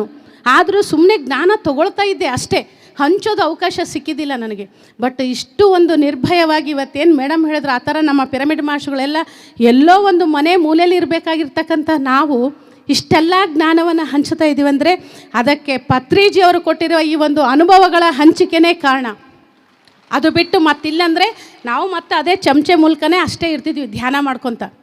ಹಾಗಾಗಿ ಪತ್ರಿಜಿಯವರು ಅನುಭವವೇ ಜ್ಞಾನ, ಎಕ್ಸ್ಪೀರಿಯನ್ಸ್ ಈಸ್ ನಾಲೆಡ್ಜ್. ಎಷ್ಟೆಷ್ಟು ನಾವು ಅನುಭವ ತಗೊಳ್ತೀವೋ ನಾವು ಅದ್ಭುತವಾಗಿ ಜೀವಿಸ್ಲಿಕ್ಕೆ ಕಾರಣ ಆಗುತ್ತೆ. ಅದಕ್ಕೆ ಅನುಭವಗಳನ್ನು ಹಂಚ್ಕೊಳ್ರಿ. ಅದು ಸರಿಯಾದ ಅನುಭವಗಳನ್ನು, ಧ್ಯಾನಾನುಭವಗಳನ್ನು. ಏನೋ ನಾನು ಇವತ್ತು ಆ ಅಡುಗೆ ಮಾಡಿದೆ, ಈ ಸಿನಿಮಾ ನೋಡಿದೆ, ಹಂಗೆ ಅನ್ನಿಸ್ತು, ಅದು ಅನುಭವ ಅಲ್ಲ. ಸೊ ಧ್ಯಾನದಿಂದ, ಆತ್ಮಜ್ಞಾನದಿಂದ ಮತ್ತೊಬ್ಬರ ಆತ್ಮ ಪ್ರಗತಿಗೆ ಕಾರಣವಾಗಿರಬೇಕು. ಅಂತಹ ಒಂದು ಜ್ಞಾನವನ್ನು, ಅನುಭವವನ್ನು ಹಂಚ್ಕೊಳ್ಳೋದ್ರಿಂದ, ಅದರ ಜೊತೆಗೆ ಇಂದು ನಾವೇನು ಈ ಫಿಸಿಕಲ್ ವರ್ಲ್ಡ್ನಲ್ಲಿ ಇದ್ದೀವಿ, ಫಿಸಿಕಲ್ ಬಾಡಿ ತೊಗೊಂಡು, ಸೊ ಆ ಒಂದು ಫಿಸಿಕಲ್ ಬಾಡಿ ರೀತ್ಯ ನಾವೇನಾದರೂ ಸಫರ್ ಆಗ್ತಾ ಇರ್ತೀವಿ. ನನಗೆ BP ಇದೆ, ಶುಗರ್ ಇದೆ, ಸೊ ಈ ಥರ ನನಗೆ ಸಫರ್ ಆಗ್ತಾಯಿದ್ದೇನೆ ಅಂದರೆ ಅವಾಗೆ ನಿಮ್ಮ ಅನುಭವ ಹಂಚ್ಕೊಳ್ರಿ. ನಾನು ಧ್ಯಾನ ಮಾಡ್ತಾಯಿದ್ದೆ, ಸೊ ಧ್ಯಾನ ಮಾಡೋದ್ರಿಂದ ನನ್ನ BP ಶುಗರ್ ಆಯಿತು, ಅಯ್ಯೋ ಇವರಿಗೆ BP ಇದೆ ಅಂತ ಗೊತ್ತಾಗುತ್ತೆ ಅಂತ ಹೇಳೋದು ಮುಚ್ಚಿಟ್ಕೋಬೇಡ್ರಿ. ನನಗೆ ಶುಗರ್ ಇದೆ, ನನಗೆ ಕ್ಯಾನ್ಸರ್ ಇದೆ, ನಾನು ಯಾಕೆ ಹೇಳೋದು ಅಲ್ಲ. ಸರ್ ಹೇಳೋದು ಅನುಭವಗಳನ್ನು ಹಂಚ್ಕೊಳ್ಳೋದ್ರಿಂದ ನನಗೂ ಕ್ಯಾನ್ಸರ್ ಇತ್ತು, ಇವತ್ತು ಬೆಳಗ್ಗೆ ಮೇಡಮ್ ಅವರು ಹೇಳಿದ್ರು ನಮ್ಮ ಮನೆಯವ್ರಿಗೆ ಕ್ಯಾನ್ಸರ್ ಕಡಿಮೆ ಆಯಿತು ಅಂತ. ಆ ಥರ ಹಂಚ್ಕೊಳ್ಳೋದ್ರಿಂದ ಎಷ್ಟೋ ಜನರು ಸಾವಿನ ಅಂಚಿನಲ್ಲಿರ್ತಕ್ಕಂಥವ್ರು ಮತ್ತೆ ಪ್ರಾಣ ಸಿಗುತ್ತೆ ಅವ್ರಿಗೆ. ಅದಕ್ಕೆ ಧ್ಯಾನಾನುಭವಗಳನ್ನು ಕಂಪಲ್ಸರಿಯಾಗಿ ಹಂಚ್ಕೋಬೇಕು.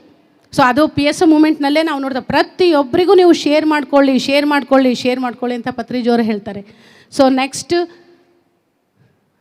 ಸಾಧ್ಯವಾದಷ್ಟು ಮೌನವನ್ನು ಅಳವಡಿಸ್ಕೋಬೇಕು ನಾವು. ಆನಾಪಾನ ಸತಿ ಧ್ಯಾನ ಅಂದ್ರೇನು? ಮೌನವಾಗಿರೋದು ಅಲ್ವಾ? ನಾವೇನಾದರೂ ಮಂತ್ರ ಪಠಣ ಮಾಡ್ತಾಯಿದ್ದೀವ ಇಲ್ಲಿ? ಯಾರಾದರೂ ಮಾಡ್ತಾಯಿದ್ದೀರಾ ಧ್ಯಾನಕ್ಕೆ ಕೂತಾಗೆ? ಇಲ್ವಲ್ಲ. ಸೊ ಸಾಧ್ಯವಾದಷ್ಟು ಮೌನವನ್ನು, ಅಂದರೆ ಎಷ್ಟು ಸಾಧ್ಯ ಆಗುತ್ತೋ ಅಷ್ಟು ನಾವು ಮೌನವನ್ನು. ಇವಾಗೇ ನೋಡ್ರಿ, ಇಲ್ಲಿ ಯಾರೋ ಒಬ್ಬ ಮಾಸ್ಟ್ರು ರೆಗ್ಯುಲರ್ ಆಗಿ ಕ್ಲಾಸ್ ಹೇಳ್ತಾನೆ ಇರ್ತಾರೆ. ಸೊ ಸೈಲೆನ್ಸ್ ಆಗಿ ಕೂತು ಕೇಳೋದು. ಅವಾಗ ಏನಾಗುತ್ತೆ, ನಮ್ಮ ಕಾನ್ಸಂಟ್ರೇಷನ್ ಇಲ್ಲಿ ಇರುತ್ತೆ, ಆಟೋಮೆಟಿಕ್ಕಾಗಿ ಇಲ್ಲಿ ಇತ್ತಂದರೆ ಇಲ್ಲಿ ಲಾಕ್ ಆಗುತ್ತೆ, ಇಲ್ಲಿ ಇಲ್ಲ ಅಂದರೆ ಆ ಕಡೆ ಈ ಕಡೆ ಟರ್ನ್ ಆಗುತ್ತೆ. ಆವಾಗೇ ಮಾತು ಸ್ಟಾರ್ಟ್ ಆಗುತ್ತೆ. ಮೇಡಮ್ ಅವರು ಯಾವಾಗ ಬಿಡ್ತಾರೆ ಏನೋ, ನಾವು ಕೆಲವರು ಊಟ ಮಾಡಿಲ್ಲ, ಇಲ್ಲ ಸ್ವಲ್ಪ ರೆಸ್ಟ್ ತೊಗೋಬೇಕಂದ್ರೆ 2 ಗಂಟೆಗೆ ಇಟ್ಬಿಟ್ಟಿದ್ದಾರೆ ಸೆಷನ್ನು ಅಲ್ವಾ. ಸೊ ಆ ಥರ ಇಲ್ಲಿ ಲಾಕ್ ಮಾಡ್ಕೊಳ್ಳಿ. ಏನು ಹೇಳಿದಾರಪ್ಪ, ಜಾಯ್ನ್ ಆಗೋಣ, ಅಲ್ಲಿರೋ ನಾಲೆಜ್ನ ಸ್ವೀಕಾರ ಮಾಡೋಣ. ಹಾಗಾಗಿ ಆ ಒಂದು ಮೌನತೆ ಎಷ್ಟೆಷ್ಟು ಇರುತ್ತೋ ಅಷ್ಟೊಂದು ನಿಶ್ಶಬ್ದ ಸ್ಥಿತಿಯಲ್ಲೇ ಅದ್ಭುತವಾದ ಶಕ್ತಿ ಇರೋದು. ಅದಕ್ಕೆ ಪತ್ರಿಜಿಯವರೇನು ಆಶಾಮಾಶಿ ಎಲ್ಲ ಎಷ್ಟೋ ಮಾರ್ಗಗಳನ್ನು ಅವರು ಅನುಸರಿಸಿ ಸರ್ಚ್ ಮಾಡಿ ಸುಮ್ಮನೆ ಕೂಡ್ರಿ. ಮೌನವಾಗಿ ಕೂಡುವುದು ಅನ್ನೋದು ಮನುಷ್ಯನಿಗೆ ಏನೆಲ್ಲ ಹವಣಿಸ್ತಾನೆ, ಏನೆಲ್ಲ ಮಾಡೋಕ್ಕೆ ರೆಡಿ ಇರ್ತಾರೆ, ಸುಮ್ಮನೆ ಕೂಡೋಕ್ಕೆ ಮನುಷ್ಯನಿಗೆ ಆಗ್ತಾಯಿಲ್ಲ. ಅದೇ ಕೂಡ್ರಿ ಪತ್ರಿಜಿಯವರು ಕೇಳಿದ್ದೀರಾ ಸಂದೇಶ? ಕೂಚೋ ಕೂಚೋ ಕೂಚೋ ಕೂಚೋ 10 ನಿಮಿಷ ಹೇಳಿಸಿದ್ದಾರೆ. ಯಾಕೆ? ಮೌನದಲ್ಲಿ ಅಷ್ಟೊಂದು ಅದ್ಭುತವಾದ ಶಕ್ತಿ ಇದೆ. ಬಟ್ ವಿಪರ್ಯಾಸ ಅಂದರೆ ಈ ಥರ ನಮ್ಮ ಮಾನವ ಜನಾಂಗ ನಡೀತಾ ಇದೆ. ಅದಕ್ಕೆ PSS ಮೂಮೆಂಟ್ ತಲೆ ಎತ್ತಿ ನಿಂತಿದೆ. ಈ ಒಂದು 18 ಸೂತ್ರಗಳ ಮೂಲಕ ಮನುಷ್ಯನ ಜೀವನವನ್ನೇ ಬದಲಾಯಿಸ್ಕೋಬೋದಂತ. ಹಾಗಾಗಿ ಮಾಸ್ಟರ್ಸ್ ರಿಕ್ವೆಸ್ಟ್ ಮಾಡ್ತೀನಿ, ಆದಷ್ಟು ಮೌನ ಮೌನ ಮೌನ ಮೌನ ಪಾಟಿಸಿ. ಆಮೇಲೆ ಕಣ್ಣು ಮುಚ್ಕೊಂಡು ಕೂತ್ಕೊಳ್ಳೋದು ಧ್ಯಾನ ಓಕೆ.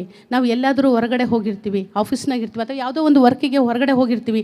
ಸೊ ಅವಾಗೆ ಸುಮ್ಮನೆ ಕೊಡಬೇಕಲ್ಲ, ಕಣ್ಣು ಮುಚ್ಕೊಂಡು ಕೊಡೋಕ್ಕಾಗಲ್ಲ. ಅಂಥ ಪರಿಸ್ಥಿತಿಯಲ್ಲಿ ಏನು ಮಾಡಬೇಕು? ಮೌನವಾಗಿ ಕೊಡ್ರಿ, ಜಸ್ಟ್ ಈ ಥರ ಅಬ್ಸರ್ವ್ ಮಾಡ್ತಾ ಕೊಡ್ರಿ. ಸೊ ಸರ್ ಒಂದು ವರ್ಷ ಕಣ್ಣು ತೆಗೆದು ನೀವು ಆ ಶ್ವಾಸವನ್ನು ಗಮನಿಸ್ರಿ ಅಂತ ಹೇಳಿದರು, 1 ವರ್ಷ. ಹಾಗೆ ಸೊ ಮೌನನ್ನ ಕಣ್ಣು ಮುಚ್ಕೊಂಡೆ ಅಂತಲ್ಲ, ಈ ಥರ ಕಣ್ಣು ತೆಗೆದುಬಿಟ್ಟು ನಮ್ಮ ಶ್ವಾಸದ ಕಡೆ ನಾವು ಗಮನ ಕೊಟ್ಟು ಮೌನವಾಗಿ ಕೂಡ್ಬೋದು. ಸೊ ನೆಕ್ಸ್ಟ್ 18 ಆದರ್ಶ ಸೂತ್ರಗಳಲ್ಲಿ ನೆಕ್ಸ್ಟ್ ಏನು? ಹುಣ್ಣಿಮೆ ದಿನಗಳಲ್ಲಿ ವಿಶೇಷವಾಗಿ ಧ್ಯಾನ ಮಾಡುವುದು. ಮಾಡ್ತಾ ಇದ್ದೀವಲ್ವಾ? ಓಡ್ಕಂತ ಬರ್ತೀವಿ. ಇಲ್ಲಿ ಹತ್ತಿರ ಇರೋರು ನಿಜವಾಗ್ಲೂ ಲಕ್ಕಿ ಅನ್ಕೋಬೇಕು. ಬೆಂಗಳೂರವ್ರಿಗೆ ಎಷ್ಟೋ ಜನಗಳಿಗೆ ಇಲ್ಲಿ ಪಿರಮಿಡ್ ಇದೆ ಅಂತ ಗೊತ್ತಿಲ್ಲ. ಬೆಂಗಳೂರವ್ರಿಗೆ ಇಲ್ಲಿರೋರು ಪ್ರತಿಯೊಬ್ಬರು ವರ್ಕ್ ಏನು ಹೇಳ್ರಿ ನೆಕ್ಸ್ಟ್ ಇಲ್ಲಿಂದ ಹೋದ್ಮೇಲೆ ಎಲ್ರಿಗೂ ನಾನು ನೆಕ್ಸ್ಟ್ ಲಾಸ್ಟ್ಗೆ ಹೇಳ್ತೀನಿ ಯಾವ ಥರ ನಾವು ಪ್ರಚಾರ ಮಾಡೋಣ ಅಂತ. ಸೊ ಹುಣ್ಣಿಮೆ ದಿನಗಳಲ್ಲಿ ವಿಶೇಷವಾಗಿ ಧ್ಯಾನ ಮಾಡುವುದು. ಹುಣ್ಣಿಮೆ ಹುಣ್ಣಿಮೆಯಲ್ಲಿ ಅದನ್ನ ಸಪ್ರೇಟಾಗಿ ಸಬ್ಜೆಕ್ಟ್ ತೊಗೊಂಡ್ರೆ 1 ಗಂಟೆ ಆಗುತ್ತೆ. ಸೊ ಹುಣ್ಣಿಮೆಯಲ್ಲಿ ಅದ್ಭುತವಾದ ಪ್ರಾಣಶಕ್ತಿ ಭೂಮಿಯಲ್ಲಿ ಬರ್ತಾ ಇರುತ್ತೆ. ಮಾಮೂಲಾಗಿ ನಾವು ಹೇಳಬೇಕು ಅಂದರೆ ನಾವು ಹೊರಗಡೆ 3 ಗಂಟೆಯ ಧ್ಯಾನ, ಪಿರಮಿಡ್ನಲ್ಲಿ 1 ಗಂಟೆಗೆ ಸಮ. 1:3 ಅಲ್ಲಿ ಕಾಸ್ಮಿಕ್ ಎನರ್ಜಿ ಹೇರಳವಾಗಿ ಬಹು ವೇಗವಾಗಿ ನಮಗೆ ಸಿಗುತ್ತೆ. ಅಂತಹ ಪ್ರಾಣಶಕ್ತಿ ಕಾಸ್ಮಿಕ್ ಎನರ್ಜಿ ಹುಣ್ಣಿಮೆ ದಿನ ಹೊರಗಡೆನೇ ಸಿಗ್ತಾ ಇರುತ್ತೆ. ಅದೇ ಹುಣ್ಣಿಮೆ ದಿನದಲ್ಲಿ ಹೊರಗಡೆ ಸಿಗ್ತಕ್ಕಂಥ ಎನರ್ಜಿ ಮತ್ತು ಪಿರಮಿಡ್ನಲ್ಲಿ ಅಂದರೆ 3x3 9ರಷ್ಟು ಅಧಿಕವಾದ ಪ್ರಾಣಶಕ್ತಿ ಇಲ್ಲಿ ಪಿರಮಿಡ್ನಲ್ಲಿ ಬಂದು ಮಾಡಿದಾಗ ಸಿಗುತ್ತೆ. ಅದು ಆಗದೇ ಇದ್ದವರು ಹುಣ್ಣಿಮೆ ದಿನ ಆದಷ್ಟು ಮೌನವಾಗಿರಿ. ಆಮೇಲೆ ಹಣ್ಣುಗಳು ಅಥವಾ ಸಾತ್ವಿಕ ಆಹಾರ ತಗೊಂಡು, ಇಲ್ಲ ಅಂದರೆ ಇನ್ನೂ ನಿರಾಹಾರ ಅಂತ ಹೇಳ್ತೀವಿ, ಅಥವಾ ಪಾನೀಯಗಳ ಮುಖಾಂತರ ಈ ಹೊಟ್ಟೆ ಮನಸ್ಸು ಎಲ್ಲ ಸ್ವಲ್ಪ ಖಾಲಿ ಮಾಡಿಕೊಂಡು ಧ್ಯಾನ ಮಾಡಿರಿ. ಈ ಥರ 3 ಹುಣ್ಣಿಮೆಗಳು, ಆ ಹುಣ್ಣಿಮೆಗಳಲ್ಲೂ ಬಿಫೋರ್ 1 ಡೇ ಹುಣ್ಣಿಮೆ ದಿನ ಮತ್ತು ಆಫ್ಟರ್ 1 ಡೇ ಈ 3 ದಿನ ಕೌಂಟಿಂಗ್ ಬರ್ತವೆ. ಆ 3 ದಿನಗಳು ನೀವು ಬಿಫೋರ್ 1 ಡೇ ಅಂದರೆ ನಾಳೆ ಹುಣ್ಣಿಮೆ ಅಂದರೆ ಇವತ್ತು ಜೊತೆಗೆ ಇನ್ನೂ ಹಿಂದಿನ ದಿನ ಊಟ ಕಡಿಮೆ ಮಾಡಿರಿ. So before 1 day only liquid ಏನು, ಸೊ ಲೆಮನ್ನು, ಹನಿ ಅಥವಾ ಏನಾದರೂ ಸಕ್ಕರೆ ಬೆಲ್ಲ ಏನೋ ಇರ್ಬೋದು, ಆ ಲಿಕ್ವಿಡ್ ಮಾಡಿಕೊಂಡು ನೀವು ಜಸ್ಟ್ ಅದೇ ಲಿಕ್ವಿಡ್ನಿಂದನೇ ಇರಿ. ಹುಣ್ಣಿಮೆ ದಿನ ನೀವು ಅದೇ ಥರ ಪಾನೀಯವನ್ನು ಸೇರಿಸುತ್ತಾ ಆ 3 ದಿನ ಧ್ಯಾನ, 3 ಹುಣ್ಣಿಮೆ ಮಾಡಿರಿ. ನಿಮ್ಮ ಜೀವನದಲ್ಲಿ ಯಾವ ಗೈಡಿಂಗು ಬೇಕಾಗಿಲ್ಲ, ಎಂಥದ್ದು ಬೇಕಿಲ್ಲ. ಆತ್ಮದ ಆ ಒಂದು ಪರಾಕಾಷ್ಠತೆ ಅದು ನೀವು ಮಾಡಿ ಅನುಭವ ತಗೊಂಡಾಗೆ ಗೊತ್ತಾಗುತ್ತೆ. ಹಾಗಾಗಿ ಇದು ನನ್ನ ಅನುಭವ. ಅಸಲ ಈ ಪ್ರಪಂಚ ಹೇಗೆ ಅಂದರೆ ಪತ್ರಿಜಿಯವ್ರು ಹೇಳ್ತಾ ಇರ್ತಾರೆ, ಯಾವಾಗಲೂ ನಾವು ಸಾಕ್ಷಿಭೂತವಾಗಿರಬೇಕಂತ. ಹೇಗೆ ಅಂತ ಆ ಒಂದು 3 ಹುಣ್ಣಿಮೆಗಳು ಈ ಥರ ಮಾಡಿದಾಗೆ ಮಾತಿನ ಶಬ್ದನೇ ಇಲ್ಲ, ಸುಮ್ಮನೆ ಜಸ್ಟ್ ವಿಟ್ನೆಸ್ ಆಗಿ ಲೈಫ್ನಲ್ಲಿ ಇರೋಕ್ಕೆ ಆ ಹೆಜ್ಜೆ ಆ ಪ್ಲಾಟ್ಫಾರ್ಮಲ್ಲಿ ನಮಗೆ ಸಿಗುತ್ತೆ. ಹಾಗಾಗಿ ಅಂತಹ ಒಂದು ಹುಣ್ಣಿಮೆ ಧ್ಯಾನಗಳನ್ನು ಹತ್ತಿರ ಇರೋರು ಯಾರೇ ನಮ್ಮ ಬೆಂಗಳೂರಲ್ಲಿರಲಿ, ಎಲ್ಲೆಲ್ಲಿಗೋ ಹೋಗ್ತೀವಿ, ನಾವು ಹೋಗ್ತೀವ ತಾನೆ, ಏನಾದರೂ ಪಿಕ್ನಿಕ್ ಅಂತ ಹೋಗ್ತೀವಿ, ಯಾವುದೋ ಹೋಗ್ರಿ ದೇವಸ್ಥಾನಕ್ಕೆ ಹೋಗಿ ಅಲ್ಲಿ ಧ್ಯಾನ ಮಾಡಿರಿ. ನಿಮ್ಮದೇನು ಧರ್ಮಾರೀತ್ಯ ಮಾಡ್ತಿರೋ ಮಾಡ್ಕೊಳ್ರಿ, ಬೇಡನಲ್ಲ, ಆ್ಯಸ್ ಯು ಲೈಕ್. ಬಟ್ ಅದರ ಜೊತೆಗೆ ಅಲ್ಲಿ ಕೂತು ಧ್ಯಾನ ಮಾಡಿರಿ. ಆ ಒಂದು ದೇವಾಲಯದಲ್ಲಿರ್ತಕ್ಕಂಥ ಎನರ್ಜಿಗೆ ಕನೆಕ್ಟ್ ಆಗ್ತೀರಾ ನೀವು, ಪ್ರತಿಯೊಬ್ಬ ಮಾಸ್ಟರ್ಸ್ನ ಎನರ್ಜಿಗೆ ಕನೆಕ್ಟ್ ಆಗ್ತೀರಾ ನೀವು. ಹಾಗಾಗಿ ಹುಣ್ಣಿಮೆ ದಿನಗಳಲ್ಲಿ ಹೆಚ್ಚು ನಾವು ವಿಶೇಷವಾಗಿ ಧ್ಯಾನ ಮಾಡಿರಿ ಅಂತ ಹೇಳ್ತಾರೆ ಸರ್. ಅಂದರೆ ಬಿಡಿ ದಿನನಿತ್ಯ ನೀವು ನಿಮ್ಮ ಇಷ್ಟ, ಬಟ್ ಹುಣ್ಣಿಮೆ ದಿನ ಮಾತ್ರ ವಿಶೇಷವಾಗಿ ಹೆಚ್ಚು ಧ್ಯಾನದಲ್ಲಿ ನಿಮ್ಮ ಸಮಯವನ್ನು ತೊಡಗಿಸ್ಕೊಳ್ಳಿ ಅಂತ.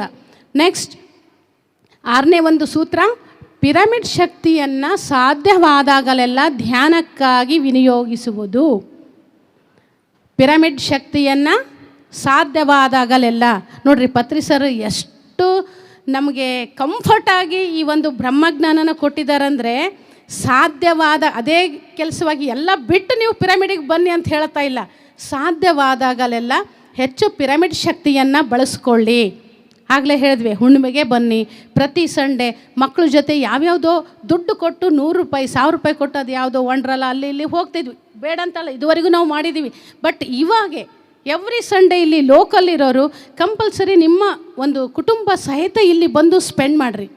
ಸೊ ಎಷ್ಟೆಷ್ಟು ಪಿರಮಿಡ್ ಎನರ್ಜಿ ಅಂದರೆ ಆ ಪಿರಮಿಡ್ ಬಗ್ಗೆನೂ ನಾವು ಒನ್ ಡೇ ವರ್ಕ್ಶಾಪ್ ಮಾಡ್ಬೋದು. ನಮ್ಮ ಒಂದು ಸಂಸ್ಥೆಯ ಏನು ಧ್ಯಾನದ ಹೆಸರೇ ಆನಾಪಾನಸತಿ ಧ್ಯಾನವನ್ನು ನಾವೇನು ಕರಿತೀವಿ? ಪಿರಮಿಡ್ ಧ್ಯಾನ. ಹೌದಾ?